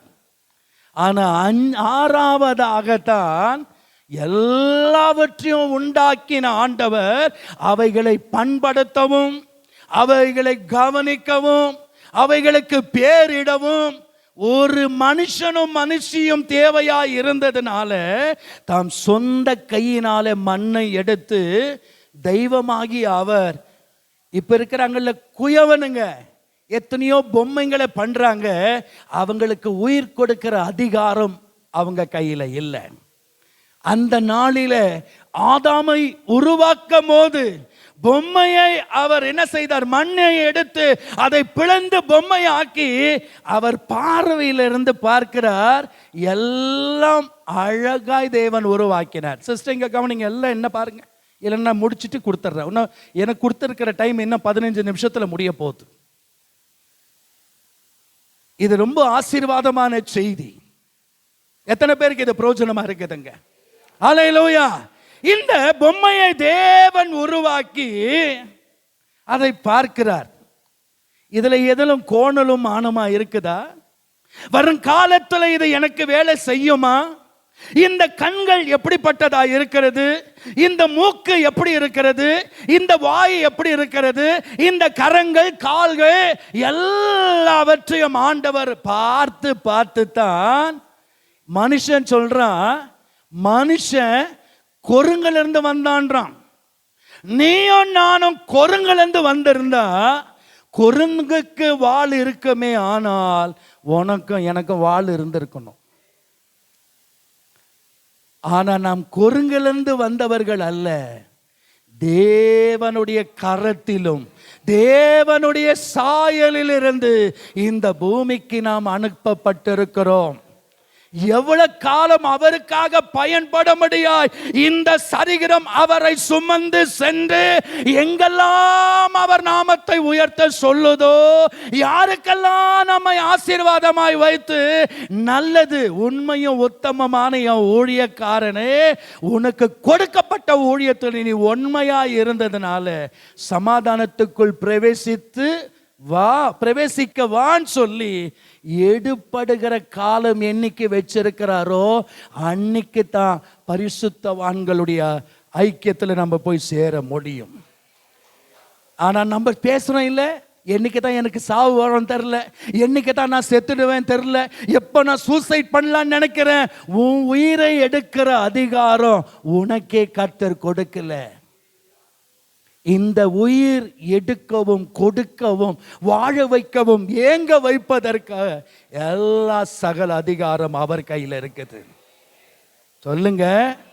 நல்லா சம்பாதிக்கிறீங்க, புடவை வாங்குறீங்க, துணி வாங்குறீங்க, நகை வாங்குறீங்க, வீட்டை வாங்குறீங்க, வாசலை வாங்குறீங்க, 4 வீலர் 2 வீலர் எல்லாம் உங்களுடைய கட்டுப்பாட்டில் இருக்குது. ஆனால் இந்த சரீரம் மாத்திரம் அவர் கட்டுப்பாட்டில் இருக்குது. கொடுக்கவும் எடுக்கவும் அவர் கரத்தில் தான் ஆகும். தம்பி என்கிட்ட சொன்னார் மதியானம், அவரை பார்த்து நான் கேட்டேன், உங்களுக்கு எத்தனை பிள்ளைங்க? ஒரு குழந்தை தூக்கி வச்சிருந்தார். தம்பிக்கு நல்லா ஞாபகம் இருக்குன்னு நினைக்கிறேன். கேட்ட உடனே அவர் சொன்னார், இன்னும் எனக்கு குழந்தை பாக்கியம் இல்லை. ஒரு இல்லையா சொல்லுங்க. அவர் எதை செய்தாலும் நன்மைக்கு எதுவாக தான் செய்வார். அதின் காலத்தில் நேர்த்தியாய் அவர் செய்கிற தேவன். பாஸ்டருடைய மகனை குறித்து நான் விசாரிக்கும் போது, திருமண காரியங்கள் ஏன் செய்யலன்னும் போது, தம்பி வானான்றார் பாஸ்டர், நாங்கள் பார்க்குற வழி பார்த்து கொண்டு இருக்கிறோம். அப்போ தான் நான் பாஸ்டர் கிட்ட சொன்னேன், அவர் ராஜாக்களின் இதயத்தை திருப்புகிற தேவன். தம்பியினுடைய இதயத்தை திருப்ப ஒரு நொடி போதும் பாஸ்டர். காலங்களும் நேரங்களும் சமயமும் அவர் கரத்தில் ஆகும். நீங்க உள்ள வரும் போதே தேவனால எல்லாம் கூடன்னு எழுதி போட்டு இருக்கிறீங்க. அந்த வசனத்துக்கு உயிர் இருக்குமே. ஆனால் தம்பியுடைய வாழ்க்கையில கர்த்தர் யாவையும் அவர் செய்து முடிக்க தேவன் வல்லமை உள்ளவராக இருக்கிறார். அந்நிய கண்கள் அல்ல, அந்த உங்க சொந்த கண்ணை அதை பார்க்கும்படி கர்த்தர் செய்வார்.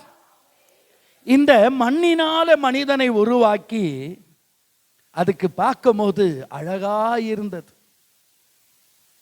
ஆனா நம்ம பிள்ளைங்களை என்ன திட்டுறோம்? கொருங்கு, நாய், பன்னி, பிசாச இப்படியெல்லாம் திட்டுறீங்க. நான் திட்டுறதில்ல, நீங்க திட்டுறீங்க.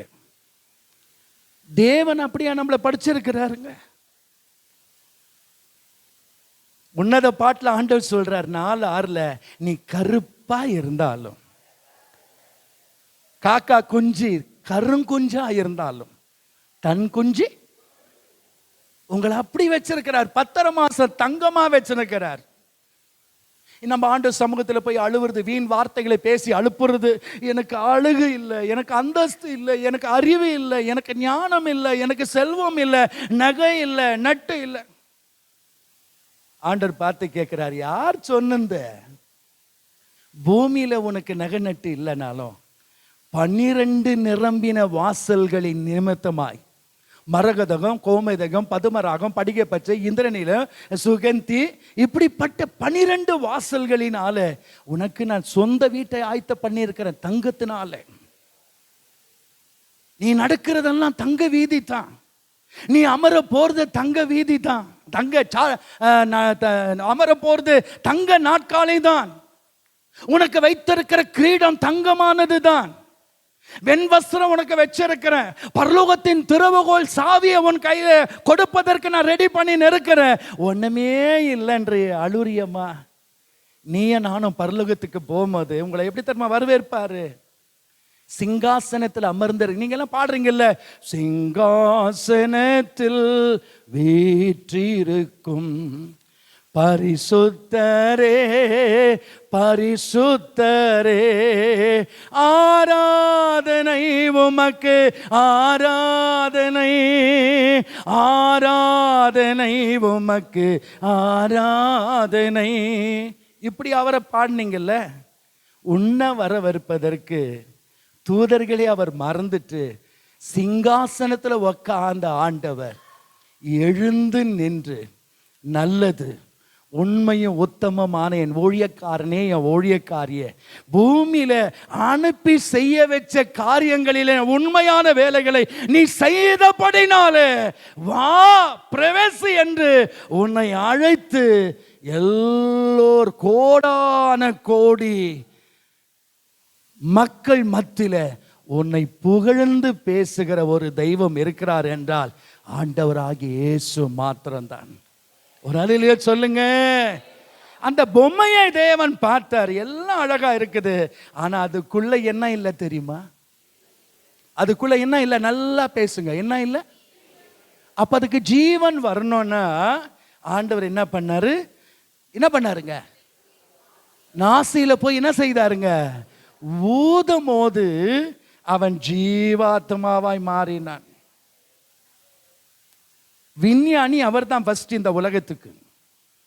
குயவன் அவர்தான். ஆதாம் ஏவாளுக்கு திருமணத்தை நடத்தினவரே கர்த்தர் தான். சொல்லுங்க ஹல்லேலூயா. அப்புறம் என்ன பண்ணார் தெரியுமா? டாக்டரா மாறுறாரு பாருங்க. நெக்ஸ்ட் டாக்டர் ஆகுறாரு. எல்லாம் ஜோடா இருக்குது, பாஸ்டர் மட்டும் தனியாக்குறாருன்னு பாஸ்டர் அம்மாவை ஏற்படுத்த தேவன் வந்தார்.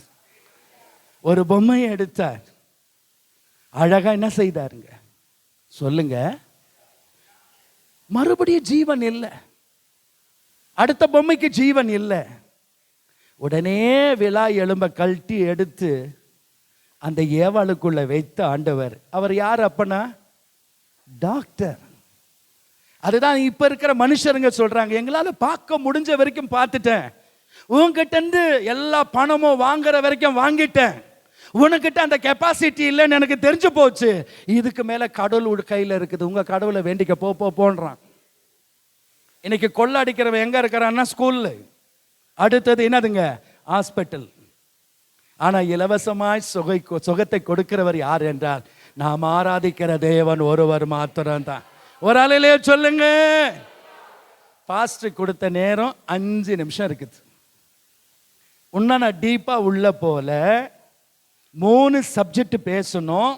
இப்ப என்ன செய்யலாம் நீங்க சொல்லுங்க.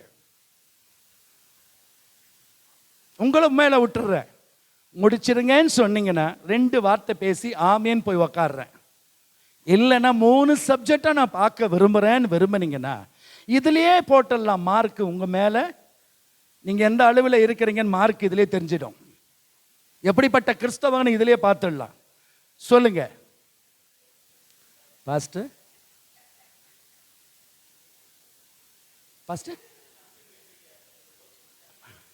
உங்க மேல விட்டுட்டார் பாஸ்டர். அவங்க எப்போதும் 8 மணிக்கெல்லாம் போவீங்க, எனக்கு 10 மணிக்கு பஸ்ன்றதுனால 9:45 முடிச்சு ஆமேன்னு சொல்லி அனுப்ப விரும்புறேன். உனக்கு என்ன ஐயா? சொல்லுங்க சொல்லுங்க. பேசலாமா பேசக்கூடாது? எவ்வளவு நேரம் டைம் சொல்லிடுங்க பார்க்கலாம். பாஸ்டர் கொடுத்த டைம் இது 5 நிமிஷத்துல முடியுது, நீங்க அடுத்த நிமிஷம் எங்க இஷ்டங்களா கண்டினியூ பண்ண. அத்த எவ்வளவு நிமிஷம் எவ்வளவு நேரங்க? ஏன்னா இந்த பூனையும் பால் குடிக்குமான்ற மாதிரி உக்காந்துக்கிறீங்க சில பேர். அல்லேலூயா சொல்லுங்கம்மா சீக்கிரம். சரி, கொஞ்ச நேரம் நம்ம பார்ப்போம் கர்த்தர் எப்படி நடத்துறாரு. இந்த ஏவாளுக்கும் கர்த்தர் ஜீவனை கொடுத்து செய்ய வேண்டியதை செய்யுங்கன்னு சொல்லி தோட்டத்தில் விட்டா செய்யாதவைகளை செய்து இந்த பூமியை சின்ன பின்னமா ஆக்கினது யார் தெரியுமா? நான் எந்த ஊர்ல போய் பிரசங்கம் பண்ணாலும் 2 ஆம்பளைங்களை நான் நம்பிடுவேன், ஆனா 2 புலி ஊர்க்கா கொண்டைங்களை நான் நம்புறதே இல்லை பாஸ்டர். நான் உங்களை சொல்லல, பெங்களூர்ல இருக்கிறவங்கள சொல்றேன். நீங்கெல்லாம் எவ்வளோ நல்லவங்க தெரியுமா? 6 மணிக்கு ஆராதனைனா உள்ள வந்ததே கைவீசம்மா, கைவீசு, கடிக்கு போலாம் கைவீசுன்னு நீ வந்த நேரம் நீயே மார்க் போட்டுக்கோ. இதுல 8க்கு வேற முடியல. ஒரு ஆளிலேயே சொல்லுங்க. ஃபர்ஸ்ட் வீட்டு எஜமா சரியில்லை, உங்களுக்கு நான் சப்போர்ட் பண்ணி பேசினுக்கிறேன். அல்லேலூயா கவனிங்க. இந்த பாருங்க, அதுதான் ஒரு பாட்டு எழுதினேன் நான். இந்த ஏவாள் அம்மாவை நினைச்சு ஒரு பாட்டு எழுதினேன். அதெல்லாம் வந்துட்டு இருக்குது, யூடியூப்ல போய் பாருங்க. உன்னால நானும் கெட்டேன், என்னாலும் நீயும் கெட்ட, அந்த மாதிரி ஒரு பாட்டு எழுதி அது நல்லா அருமையா போயின்னுக்குது. ஸ்தோத்திரம். டைம் இல்லை ஐயா, அம்மா வாழ்றது ஒரே ஒரு வாழ்க்கை. நீ எப்படிப்பட்ட வாழ்க்கை வாழ்ந்து கொண்டிருக்கிறாய் என்பது தான் தேவன் பார்த்து கொண்டிருக்கிறார். சபைக்கு வந்தா ஒரு இதயம், சபையை விட்டு வெளியே போனா அடுத்த வாரம் வரைக்கும் ஆண்டவருக்கும் நமக்கும் சம்மதமற்ற வாழ்க்கை இந்த உலகத்தில் வாழக்கூடாது. ஒரு மனுஷன் பெங்களூர்ல இருந்து ஒரு பாடல் எழுதினார், வாழ்ந்தாலும் உம்மோடு தான், மரித்தாலும் உம்மோடு தான்.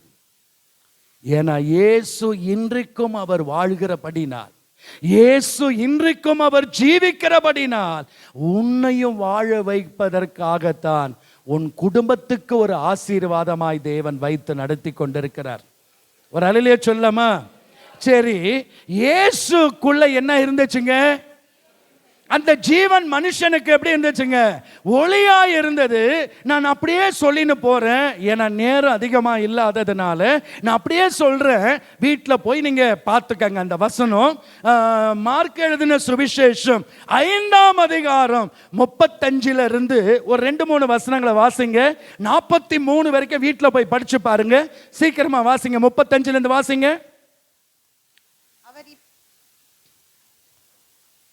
அவர் இப்படி பேசிக்கொண்டு இருக்கையில், இயேசு இப்படி பேசிக்கொண்டு இருக்கையில், ஜெபாலய தலைவனாகிய வீட்டிலிருந்து சிலர் வந்து உம்முடைய குமாரத்தை மறைத்து போனாய், இனி ஏன் போதகரை வருத்தப்படுத்துகிறீங்க? இங்க ஏன் நீங்க வந்து வருத்தப்படுத்துறீங்க என்றார்கள். அவர்கள் சொன்ன வார்த்தையை இயேசு கேட்ட போது ஜெபாலய தலைவனை நோக்கி பயப்படாதே, விசுவாசம் உள்ளவனாயிரு என்று சொல்லி பேதுருவையும் யாக்கோபையும் நோக்கி, யாக்கோபின் சகோதரன் யோவானையும் தவிர வேறு ஒருவரும் தம்மோடே வருகிறதற்கு இடம் கொடாமல் ஜெபாலய தலைவனுடைய வீட்டிலே வந்து சந்தடியையும் மிகவும் அழுது புலம்புகிறவர்களையும் கண்டு உள்ளே பிரவேசித்து, நீங்கள் சந்தடி பண்ணி அழுகிறது என்ன? பிள்ளை மரிக்கவில்லை, நித்திரையாய் இருக்கிறாய் என்றார். பாருங்க, 100க்கு அதிபதி ஆகிய அவனுடைய வீட்டில் இருந்து ஒரு சிலர் வந்து உம்முடைய குமாரத்தை என்ன செய்தார்? மறிச்சிட்டார். ஆண்டவர் அவனை பார்த்து சொல்லுகிறார், பயப்படாதே, விசுவாசம் உள்ளவனாயிரு. மனிதனுடைய பார்வையில பிள்ளை செத்து கிடக்கிறது, ஆனா என்னுடைய பார்வையில அது உயிரோடு இருக்கிறது. சீஷர்கள்ல எத்தனை சீஷருங்க? ஆண்டவரோடு இருந்த சீஷர்கள் எத்தனை பேரு? 12 பேர். ஆனா இந்த பாருங்க, சீஷர்களில 3 சீஷர்களை மாத்திரம் அழைத்துக்கின்னு இயேசு அந்த வீட்டை தேடி போகிறார். அங்கே போனா 12 வயசு நிரம்பின ஒரு சின்ன பிள்ளை, ஒரு டீனேஜ் பிள்ளை, அது மரித்து அங்க வைக்கப்பட்டிருக்கிறது. தாய் தகப்பனுடைய இதயம் அழுகிறது. அதே நேரத்தில் அந்த ஊர் ஜனங்கள்லாம் வந்து அழுது கொண்டிருக்கிறாங்க.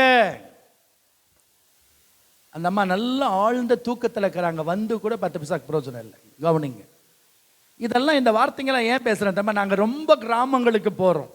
சிஎஸ்ஐ சபைகளில் கிராம ஊழியத்துக்கு எங்களை நிறைய பேர் கூப்பிடுவாங்க. அந்த கிராம ஸ்டைலில் பேசினா தான் அவங்களுக்கு மத்தியில் எடுபடும். அந்த கிராம ஸ்டைல் கொஞ்சம் வந்துடும், மன்னிச்சுக்கங்க. கவனிங்க, அவருக்குள்ள என்ன இல்லை தெரியுமா? அந்த பிள்ளைக்குள்ள என்ன இல்லை தெரியுமா?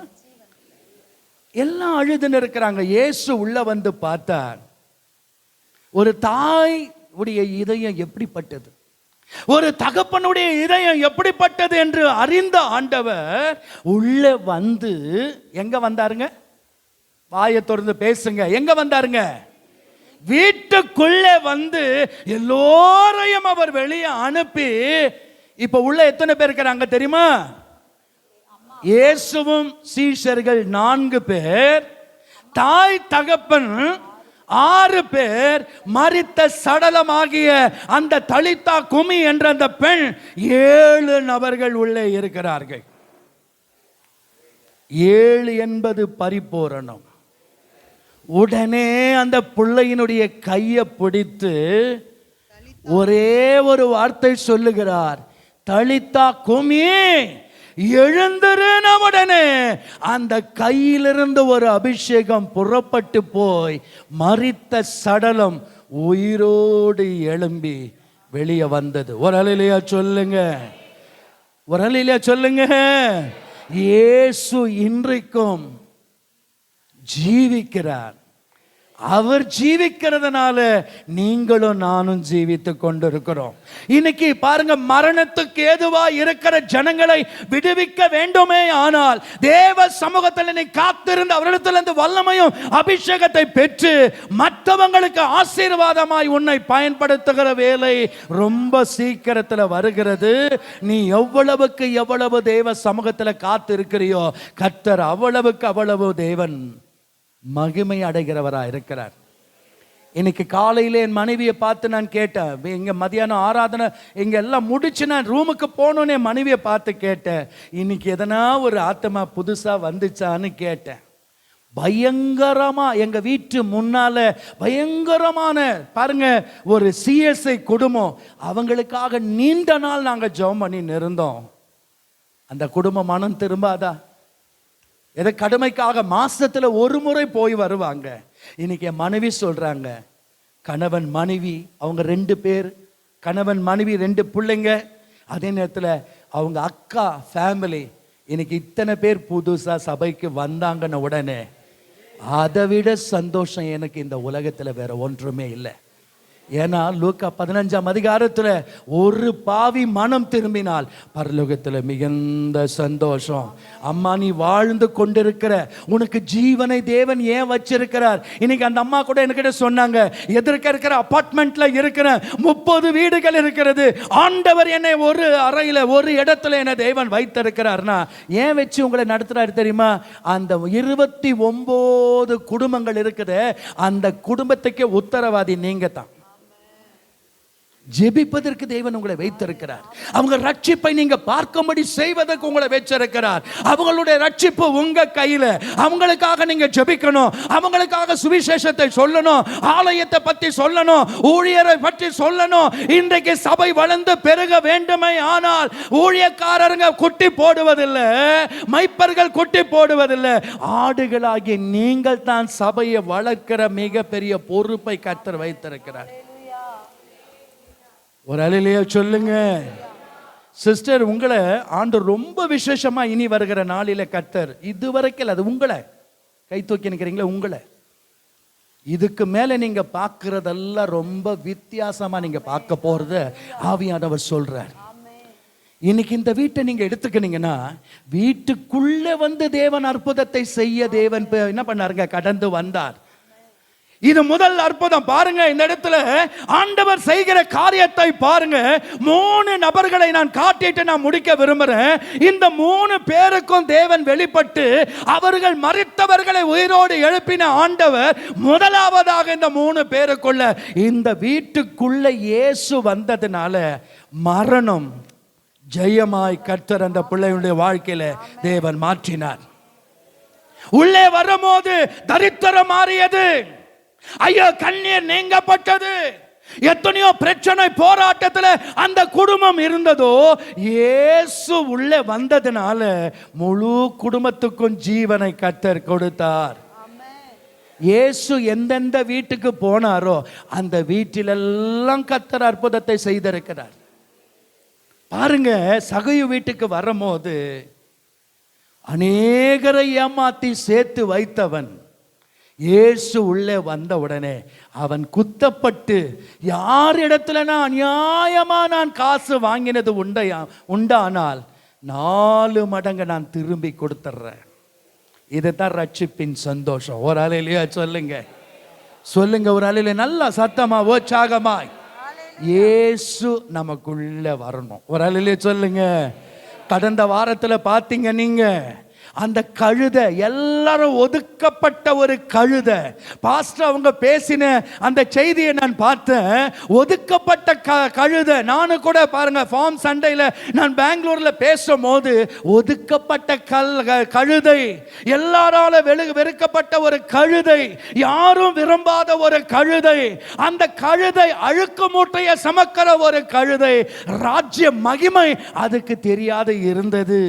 எல்லாராலும், எல்லா மிருகங்களில எல்லாராலும் அது ஒதுக்கப்பட்டதா இருந்தாலும் ஆகாதென்று தள்ளி வச்ச அந்த கழுதையை ஆண்டவர் அவிழ்த்து கொண்டு வர சொல்லி அது மேலே ஏறும் போதுதான் ராஜ்ய மகிமையை கர்த்தர் அது மேலே வைத்தார். ஒரு அல்லேலூயா சொல்லுங்க. இதுவரைக்கும் காணாத அழுக்கு மூட்டையை சுமந்த கழுதை அது நடந்து போகும் போது, இயேசுவை சுமந்து போகும் போது அநேகர் வஸ்திரங்களை விரித்தாங்க, அநேக கிளைகளை, செடிகளை எல்லாவற்றையும் விரித்தார்கள். உன்னை யாருன்னா ஒதுக்கி வச்சுக்கிறாங்களா? உன்னை முன்ன விட்டு பின்னால பேசுறாங்களா? எதை பற்றி நீ கவலைப்படாத, நீ சும்மா இரு, உனக்காக யுத்தம் நான் செய்வேன் என்று கர்த்தர் சொல்லி வைத்திருக்கிறார். யுத்தம் அவருடையது. நீ எந்த இடத்துல வெக்கப்பட்டு இருக்கிறியோ, எந்த இடத்துல நீ கஷ்டப்பட்டு இருக்கிறியோ, யாரும் என்ன பார்க்கல, யாரும் எனக்கு உதவி செய்யல, ஆண்டவரே எவ்வளவு நாளைக்கு இந்த கஷ்டம்னு நீ வீட்டில் நீ படுற பாடுகளை எல்லாம் அவர் அறிந்திருக்கிறார். சாரி பார்த்து வீட்டுக்கு எலியாவை தேவன் அனுப்பும் போது அந்த குடும்பம் கடைசியாய் அப்பத்தை செய்து புசித்து சாகும்படியா இருக்கிறாங்க. எலியா வந்து சொல்றார், முதல் அடை எனக்கு கொடு. அந்த வீட்டின் பஞ்சத்தை தேவன் மாற்றினார். அந்த ஊர்ல இருந்த பஞ்சங்கள் எல்லாம் கர்த்தர் மாற்றினார். இன்னைக்கு ஆண்டவர் வந்து அற்புதத்தை செய்ய வல்லமை உள்ளவர் இருக்கிறார். இன்னைக்கு அவர் ஜீவனோடு இருந்தாலும், மனிதனாய் அவர் வரலனாலும், அதுக்காகத்தான் ஊழியக்கார அம்மாவை வைத்து இந்த கடைசி கால அபிஷேகத்தை எல்லார் மீதும் வைத்து இன்னைக்கு அவர்களை பயன்படுத்தி உங்களுக்கு அவர்களை ஆசீர்வாதமாக வைத்திருக்கிறார் என்றால் எப்படிப்பட்ட நன்றி நம் ஆண்டவருக்கு சொல்லணும் தெரியுமா? இதுவரைக்கும் நீ கிறிஸ்தவங்களாய் இருந்து இயேசுவுக்கும் உங்களுக்கும் சம்பந்தம் இல்லாத வாழ்க்கை ஒருவேளை வீட்டில் நீங்க நடத்தின்னு இருந்தாலும், அதிகாலையிலே எழும்பி தேவனோடு நீங்க பேசுங்க, குடும்பமாய் நீங்க ஆண்டவரிடத்துல நெருங்குங்க, வேதத்தை அதிகமாய் வாசிங்க, மற்றவங்களுக்கு சுவிசேஷத்தை சொல்லுங்க. நீ என்னிலும் என் வார்த்தை உனக்குள்ள இருந்தால் நீ கேட்கிறது எதுவோ அதெல்லாம் நீ கொள்வான்னு சொல்லி இருக்கிறார். நீ அவருடைய வேலை செய்யும் போது உன் வேலை கட்ட செய்து முடிக்க அவர் வல்லமை உள்ளவராக இருக்கிறார். இயேசு உள்ளே வந்து அற்புதத்தை செய்து 12 வயசு நிரம்பிய அந்த பெண்ணை உயிரோடு தேவன் எழுப்பினார். இரண்டாவதாக ஒரு வாலிப பையனை ஆண்டவர் உயிரோடு எழுப்புகிறார். லூக்கா எழுதின சுவிசேஷத்தில் 11ஆம் அதிகாரமா 15ஆம் அதிகாரம் 11, 12 பாருங்க. பின்னும் அவர் சொன்னது, ஒரு மனுஷனுக்கு 2 குமாரர் இருந்தார்கள். இல்ல ஸ்தோத்திரம் ஆண்டவரே, ஸ்தோத்திரம். லூக்கா டக்குன்னு எடுக்கணும், உங்களுக்கே ஞாபகம் வரணும். இந்த ஸ்தோத்திரம் ஆண்டவரே.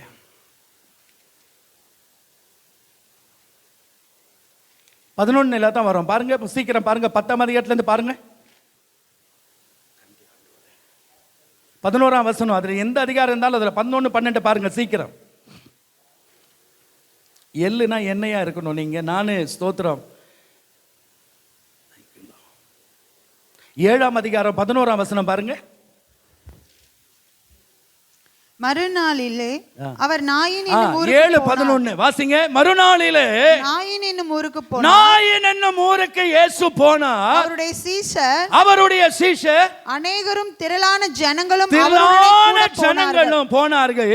அவன் ஊரில் அவர் ஊரின் வாசலுக்கு சமீபித்த போது மரித்து போன ஒருவனை அடக்கம் பண்ணும்படி கொண்டு வந்தார்கள். அவன் தன் தாய்க்கு ஒரே மகனாய் இருந்தபடினால் அவளோ கையும் பெண்ணாய் இருந்தாள். ஊரில் வெகு ஜனங்கள் அவளுடனே கூட வந்தார்கள். பிணத்தை அடக்கம் செய்ய கர்த்தர் அவளை பார்த்து அவள் மேல் மனது உருகி அழாதே என்று சொல்லி கிட்ட வந்து பாடையை தொட்டார். அதை சுமந்தவர்கள் நின்றார்கள். அவர்களை சுமந்தவர்கள் நின்று அப்பொழுது அவர் வாலிபனே எழுந்திரு என்று சொல்லி என்று உனக்கு சொல்லுகிறேன் என்றார். ஒரு அலையிலே சொல்லுங்க. ஒரு விதவியான தாய், அவங்களுக்கு இருந்த ஒரே ஒரு சொத்து தன்னுடைய மகன் மாத்திரம்தான். அவளோ சின்ன வயசு பெண்ணா இருந்தாள் என்று வேதம் சொல்லுது. மரித்து போயிட்டான். அந்த அம்மா நினைவு எப்படி இருந்திருக்கும் தெரியுமா? வருங்காலத்துல என் பிள்ளை என்ன பார்க்கும், என்னை கவனித்துக் கொள்ளுவான், என் தேவைகளை அவன் சந்திப்பான், எனக்கு எல்லாவற்றையும் அவன் பெற்றுக் கொடுப்பான். அந்த அம்மா என்னன்னா கற்பனை பண்ணியிருந்தாங்களோ அந்த மகனை வைத்து. கடைசியில நடந்தது என்ன? ஒரே மகன் மரித்து போனான். கண்ணீரும் கையுமாய் ஊர் ஜனங்கள் சூழ அந்த சபத்தை பாடையில வைத்து தூக்கின்னு வருகிறாங்க. இயேசு தம்முடைய சீஷர்களோடு தெருவில் வர்றார். ஃபர்ஸ்ட் எங்க வந்து அற்புதம் செய்தார்? வீட்டுக்குள்ள வந்து அற்புதம் செய்தார். இரண்டாவதாக தெருவில் வந்து அந்த தாயை பார்த்து மனது உருகி பாடையை கீழே எறுக்க சொல்லி மரித்து போன ஃபர்ஸ்ட் யாருங்க? 12 வயசு டீனேஜ் மகளை உயிரோடு எழுப்பினார். ரெண்டாவது வாலிபனை என்ன செய்தாருங்க? கையை பிடிச்சி வாலிபனே எழுந்தரு என்று சொன்ன உடனே அவர் வாயிலிருந்து ஒரு அபிஷேகம் புறப்பட்டு போய், அவருடைய கரத்திலிருந்து ஒரு மகிமை புறப்பட்டு போய் மரித்தவனை உயிரோடு தேவன் எழுப்பினார். ஒரு ஆளிலே சொல்லுங்க. இன்னைக்கு நிறைய வாலிப பிள்ளைங்க போனுக்கு அடிமைகளா இருக்கிறாங்க. நிறைய பேர் போத வஸ்துக்களுக்கு அடிமைகளா இருக்கிறாங்க. இன்னைக்கு கூட நான் ரூம்ல அந்த நியூஸ் நான் பார்த்து கொண்டு இருக்கும் போது அந்த கன்னியாகுமரியில அந்த விஜய் வருகிறான் என்று தெரிந்த உடனே ஆயிரமான பையனுங்க, எவ்வளோ வேதனை, கண்ணீர். இதே வெள்ளிக்கிழமை நாங்க அம்பா சமுத்திரத்தில் அந்த நியூஸை நான் பார்க்கும் போது எவ்வளோ வேதனை. அந்த பாரம் உனக்கு வராதா? உன் கண்ணுக்கு முன்னால ஒரு நாளைக்கு எத்தனை பேர் செத்து கொண்டு இருக்கிறாங்க தெரியுமா? உன் கண்ணுக்கு முன்னால எவ்வளவு ஆக்சிடென்ட் ஆகுது தெரியுமா? எத்தனை பிள்ளைங்க சூசைட்ல மறைக்குது. ஆனா உன் பிள்ளைய தேவன் பத்திரமா பாதுகாக்கிறாரு. எத்தனை ஆயிரம் கோடி நன்றி சொன்னாலும் போதாது. இனி உன் பிள்ளைக்கு வாழ்வை கொடுத்து உன் பிள்ளைய பத்திரப்படுத்தி உன் பிள்ளைய ஆசீர்வாதமா நடத்துறாருனா நீ உயிரோடு வாழ்வது. உனக்கு எதுக்காக வாலிப பிள்ளைங்களை எதுக்கு வச்சிருக்கிறாரு தெரியுமா? உங்களுக்கு எல்லாம் ஜீவனை கொடுத்து நீங்க வாழணும். உங்களை போல இருக்கிற வாலிப பிள்ளைகளை, உங்க நல்ல சாட்சிகளை கண்டு அவர்களையும் வாழ வைப்பதற்காகத்தான் உங்களுக்கு ஜீவனையும் தீர்க்காய்ச்சை தந்திருக்கிறார். ஒரு அலையிலே சொல்லுங்க, அல்லேலூயா. அம்மா அவங்க என்ன சொன்னாங்க, எதிர்க்க இருக்கிற பில்டிங், என் மக என்கிட்ட பல வருஷமா பேசாத இருந்தா, ஆனா இப்போ என் மக பேசுறா. என் பிள்ளைங்களுக்காக நீங்க ஜெபிக்கணும். ஆண்டவர் உங்களுக்கு சொல்ற, உன் பிள்ளைகளை போல எத்தனையோ பிள்ளைகள் அழிந்து கொண்டிருக்குது. ஆனா உன் பிள்ளைகளை, உன் நல்ல காரியங்களை நான் பார்த்து அவங்களை நான் வாழ வச்சிருக்கிறேன். அவங்களுடைய சமாதானம் என் கையில் இருக்குது. அவங்களுடைய ரட்சிப்பு என் கையில் இருக்குது. அவங்களுடைய நல்வழிப்படுத்துற தன்மைகள் எல்லாமே என் கையில் இருக்குது. யோபு மற்றவங்களுக்காக ஜெபிக்கும் போது தான் யோபுவின் முன்னிலைமை பார்க்கிலும் அவன் பின்னிலைமை 2 மடங்கு ஆசீர்வாதம் கடந்து வந்தது. உங்க பிரச்சனை அவருக்கு தெரியும், உங்க வேதனையை அவருக்கு தெரியும். மனுஷர் நாங்க முகத்தை பார்க்கிறோம், உன் இதயத்தை ஆண்டவர் பார்க்கிறார். ஒரு நாளும் உங்களை வெட்கப்படுத்த விட மாட்டார். இன்னைக்கு நான் உங்களை விட்டு இன்னும் கொஞ்ச நேரத்தில் போயிடுவேன். என்றென்றைக்கும் பிரியாத ஆண்டவர் உங்களோடு இருந்து நீங்க நினைப்பதற்கும் வேண்டுவதற்கும் மேலான காரியங்களை செய்து அவர் கனப்படுத்துகிற தேவனாய் இருக்கிறார். ஒரு அலையிலேயே சொல்லுங்க. முதலாவதாக வீட்டுக்குள்ள வந்து அற்புதம் செய்தார். இரண்டாவதாக தெருவில் வந்து அந்த விதவியின் தாயினுடைய உள்ளத்தை பார்த்து வாலிப பையனை உயிரோடு எழுப்பினவர். அதுக்கு தான் உன்னத பாட்டில் நம்ம பார்க்கிறோம். சூளமீன்ற ஒரு பெண், ராத்திரியெல்லாம் அந்த அம்மாவுக்கு தூக்கம் வராம வீதிகளிலும் தெருவுகளிலும் போய் என் நேசரை நீங்க எங்கன்னா கண்டீங்களா? அதுக்கு தான் இயேசு தெருவில் ஊழியம் செய்ய போகும் போதெல்லாம் எத்தனை அற்புத அடையாளங்கள் பிதா அவரோடு இருந்து அற்புத அடையாளங்களை செய்ய வைத்து கொண்டே இருந்தார். இன்றைக்கும் அவர் ஜீவிக்கிறார். நீ எந்த இடத்துல நின்று கர்த்தாவேன்னு கூப்பிட்டாலும் அந்த இடத்துல அவர் இறங்கி வந்து அற்புதம் செய்ய வல்லவராக இருக்கிறார். கடைசி நான் ஒன்று சொல்லி முடிக்கிறேன். யோவான் 11ஆம் அதிகாரம் 39வது வசனத்திலிருந்து சில வசனங்கள். அப்பொழுது வீட்டிலே அவளுடனே கூட இருந்து அவளுக்கு ஆறுதல் சொல்லிக் கொண்டிருந்த யூதர்கள். அம்மா 11:39 இயேசு கல்லை எடுத்து போடுங்கள் என்று சொன்னார். மரித்தவனுடைய சகோதரியாகிய மார்த்தாள் வந்து ஆண்டவரே இப்பொழுது நாருமே 4 நாள் ஆயிற்று என்றார். இயேசு அவளை நோக்கி நீ விசுவாசித்தால் தேவனுடைய மகிமை நீ காண்பாய். ஆமென். இயேசு இந்த பெத்தனியாவுக்கு வரும்போதெல்லாம் யார் வீட்டில் தங்குவார் தெரியுமா? லாசரு வீட்டில் தான் தங்குவார். அதே நீங்க 35ஆம் வசனம் பார்த்தீங்கன்னா இயேசு கண்ணீர் விட்டார். இயேசு இந்த லாசருவை சிக்கா இருக்கிறது ஆண்டவருக்கு தெரியும். இருந்தாலும் அவர் வேற திசைக்கு ஊழியத்துக்கு போயிருந்தார். அவர் மரித்ததை ஆண்டவர் அறிந்திருந்தார். அந்த குடும்பத்துக்கு ஆறுதல் சொல்லவும் தன்னுடைய மகிமையை வெளிப்படுத்தவும் இயேசு எங்க வந்தார் தெரியுமா? கல்லறை கிட்ட வந்தார். எங்க வந்தாரு தம்பி? எங்க வந்தாருங்க? கல்லறை கிட்ட வந்தார். யாருன்னா செத்து போன செய்தி நமக்கு வந்தா நம்ம என்ன செய்யறோம்?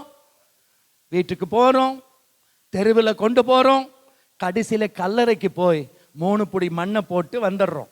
இதோட சப்ஜெக்ட் முடிஞ்சிச்சு. மரித்தவனுக்கு ஜீவனை கொடுக்கத்தான் இந்த 3 பேரையும் ஆண்டவர் ஒரு எக்ஸாம்பிள் கட்டு என்ன பண்ணாருங்க செய்தார். வீட்டில் வந்து அற்புதம் செய்தார். 2வது தெருவில் செய்தார். 3வது கல்லறை கிட்ட வந்த உடனே அந்த அம்மா 28ஆம் வசனம் என்ன சொல்லுது பாருங்க. அந்த அம்மா புலம்புறாங்க பாருங்க. 28ஆம் வசனம். இவைகளை சொன்ன பின்பு அவள் போய் தன் சகோதரியாகிய மரியாளை ரகசியமாய் அழைத்து போதகர் வந்திருக்கிறார், உன்னை அழைக்கிறார் என்றாள். அவள் அதை கேட்டவுடனே சீக்கிரமாய் எழுந்து அவரிடத்தில் வந்தாள். ஏன் வந்தானா? இந்த லாசரு மரிப்பதற்கு முன்னே இவங்க கூட அறிஞ்சிருப்பாங்க. 12 வயசு பொண்ணு அவர் உயிரோடு எழுப்பி இருக்கிறார். 2வது வாலிபனை எழுப்பி இருக்கிறான்னு ஒரு வேளை இவங்க இந்த செய்தி அவங்க அறிஞ்சு வச்சிருந்தாங்கன்னா, ஆனா இந்த மார்த்தாளுக்கு விசுவாசம் இல்லை. ஆனா மரியாளோ தன்னை விட்டு எடுபடாத நல்ல பங்கை அவள் தெரிஞ்சு வச்சிருந்ததுனால, அவளுக்குள்ள இயேசு எப்படிப்பட்டவர் என்று அவள் உணர்ந்திருந்ததுனால தான் ஓடி வந்து இயேசுவை பாதத்தில் கண்ணீரை ஊற்றி என் சகோதரன் மரித்தான். இயேசு அந்த விசுவாசத்தை கண்டு கல்லறினிடத்துல வந்து கல்லை புரட்டி போட சொல்லி இப்பொழுது என்ன பண்ணாரு?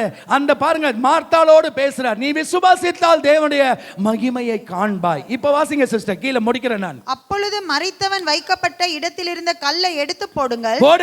இயேசு தம்முடைய கண்களை ஏறெடுத்து இயேசு அந்த கல்லறை உள்ள ஏறெடுத்து பார்த்து பிதாவே நீர் எனக்கு செவி கொடுத்தபடி உம்மை ஸ்தோத்தரிக்கிறேன் சொல்லி நீர் எப்பொழுதும் எனக்கு செவி கொடு, நீர் எப்போது எனக்கு செவி கொடுக்கிறபடினால் நான் அறிந்திருக்கிறேன். ஆனாலும் நீர் என்னை அனுப்பினதை சூழ்ந்து நிற்கும் ஜனங்கள், இந்த சூழ்ந்து இருக்கிற ஜனங்கள் விசுவாசிக்கும்படியாக அவர்கள் நிமித்தம் இதை சொன்னேன். அவர்கள் நிமித்தம் இதை சொன்னேன் என்றால், இவைகளை சொன்ன பின்பு லாசருவே வெளியே வா என்று உரத்த சத்தமாய் கூப்பிட்டார். ஒரு அல்லேலூயா சொல்லுங்க. வானத்தை பார்த்து பிதாவை நோக்கி ஒரு விண்ணப்பம். இந்த ஊர் ஜனங்கள் உம்முடைய உயிர்த்தெழுந்த மகிமை அவர்கள் காணணும். இன்றைக்கும் நீர் நான் ஜீவிக்கிறீர் என்பதை நிரூபிக்கும்படியாய் மரித்த சடலம் உள்ள வைக்கப்பட்டிருக்கிறது கல்லறை தோட்டத்தில். கல்லை புரட்டி போட சொல்லி இப்ப உரத்த சத்தமா பேசுறார். லாசருவே வெளியே வான உடனே அவ்வளோ உள்ள இருந்தான். ஒரே ஒரு வார்த்தையில ஆண்டவர் சொல்றார், அவர் சொல்ல ஆகும், அவர் கட்டளை இடும் போது அது நிற்கும். உடனே சொன்ன உடனே உயிரோடு எழுந்து கட்டப்பட்டவனா வரான். நீங்க வீட்டில் போய் படிச்சுக்கோங்க, கீழே அவன் கட்டப்பட்டு வருகிறான். உடனே ஆண்டவர் சொல்றார், அவன் கட்டுகளை நீங்க என்ன செய்யுங்க, அவிழ்த்து விடுங்கள். உங்க பிள்ளைங்களுடைய கட்டுகளை தேவன் பிரியப்படுகிறார். உங்களுக்கு விரோதமாய் உருவாக்கப்படுகிற எந்த ஆயுதமாய் இருந்தாலும் அது வாய்க்காமலேயே போகும்படி கர்த்தர் செய்கிற நேரம் வருகிறது. யாக்கோபுக்கு விரோதமான மந்திரவாதமும் இல்லை, இஸ்ரவேலுக்கு விரோதமான குறி சொல்லுதலும் இல்லை.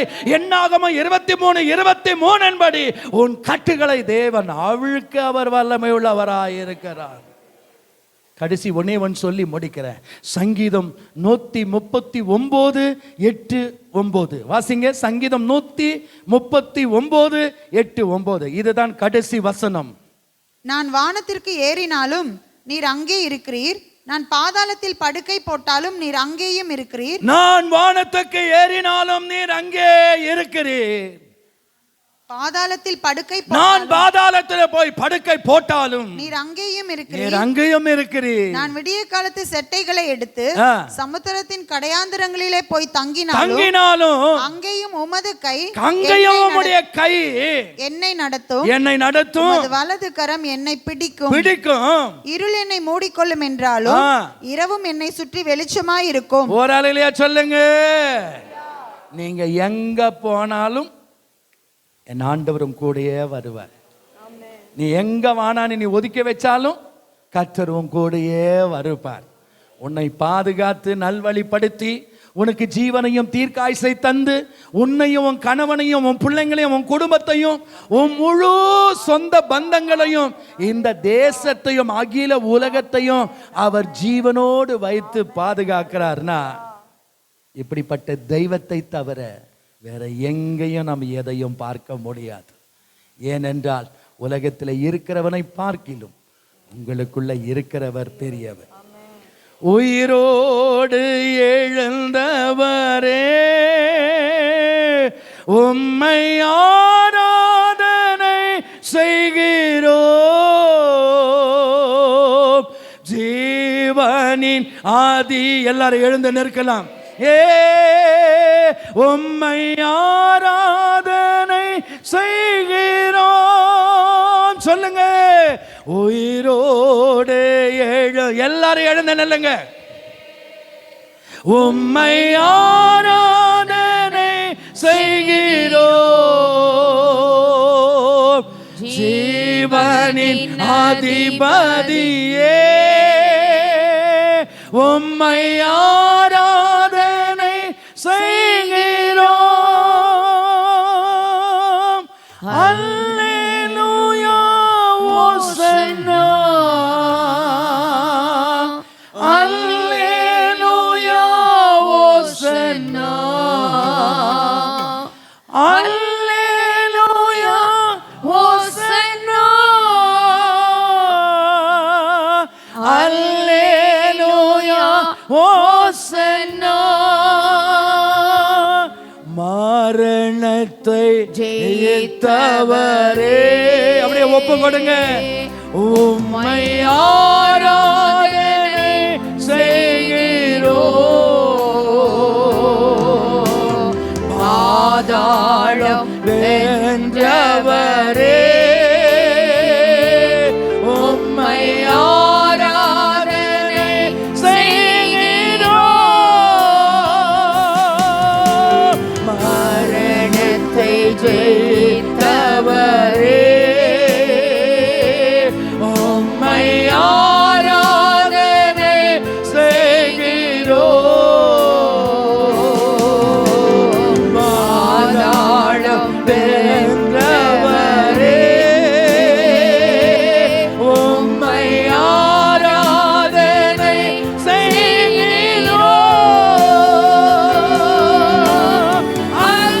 அல்லேலூயா, ஓசன்னா, அல்லேலூயா, ஓசன்னா.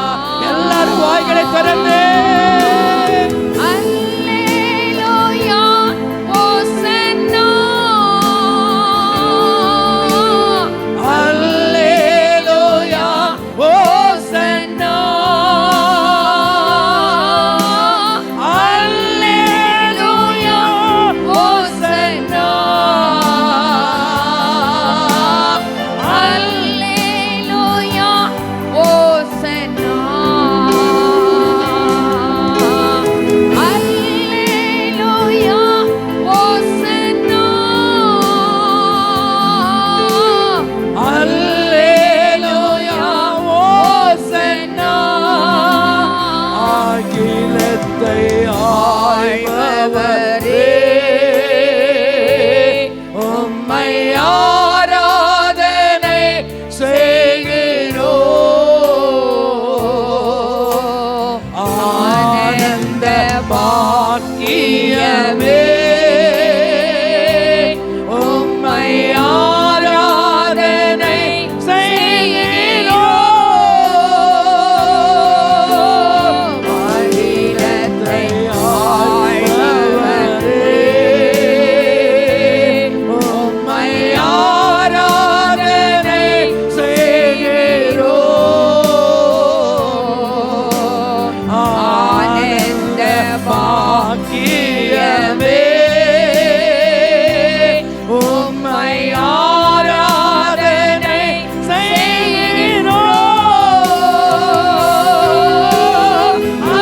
அல்லேலூயா, ஓசன்னா. அல்லேலூயா, ஓசன்னா. அல்லேலூயா, ஓசன்னா. அல்லேலூயா, ஓசன்னா. நல்ல வார்த்தைகளுக்காக நம்ம எல்லா கர்த்தரை ஸ்தோத்திரப்படுவோமாக. ஹalleluya, ஹalleluya. அவருக்குள் ஜீவன், அந்த ஜீவன் மனுஷனுக்கு ஒளியாக இருளானது அதை பற்றிக் கொள்ள முடியவில்லை. அவருக்குள் இருந்த ஜீவன் வீட்டிற்குள் சென்றது. அவருக்குள் ஜீவன் தெருக்களினுடைய வல்லமை வழங்க பண்ணிற்று. அவருக்குள் ஜீவன் முடிந்தது சொல்லப்பட்ட அந்த எல்லை கல்லறையிலே அவர் செயல்பட்டது. அவரால் செய்து முடிக்க முடியாத எந்த காரியம் இந்த உலகத்தில் இல்லை. நம்முடைய வாழ்க்கையில் ஒரு ஜீவன் பிரவேசிக்க போது, அவருடைய வல்லமை பிரவேசிக்க போது காரியங்கள் ஆகும். பலத்தினாலும் அல்ல, பராக்கிரமத்தினாலும் அல்ல, அப்படி ஆவியினாலே எல்லாம் ஆகும். பரிசுத்தமுள்ள நல்ல பிதாவே, உமக்கு ஸ்தோத்திரம். நல்ல வார்த்தைகளுக்காக நன்றி. உடைய மகனை கொண்டு வந்து வார்த்தைகள் கொடுத்த தேவ தயவு, தேவ கிருபை பெருகும். ஆண்டவரே, வல்லமை பெருக பண்ண தேவனுக்கு ஸ்தோத்திரம். ஆண்டவரே, அவருடைய ஊழியங்களுக்காக ஜெபிக்கிறோம். ஆசீர்வதியும் ஆண்டவரே, குடும்பத்தை கர்த்தர் ஆசீர்வதியும். பிரயாணங்களை கர்த்தர் வாய்க்க பண்ணும். வசனம் கேட்ட பிள்ளைகள் ஒவ்வொருவருடைய கிருபை இருப்பதாக. ஆண்டவரே, இந்த ஜீவன் பெற்றுக்கொண்ட இந்த ஆசீர்வாதத்தை சொல்வதற்கு உதவி செய்வதாக ஜெபிக்கிறோம். நாமத்தை உயர்த்தி நீர் மகிமைப்படும். இயேசு கிறிஸ்துவின் மூலம் ஜெபிக்கிறோம் நல்ல பிதாவே.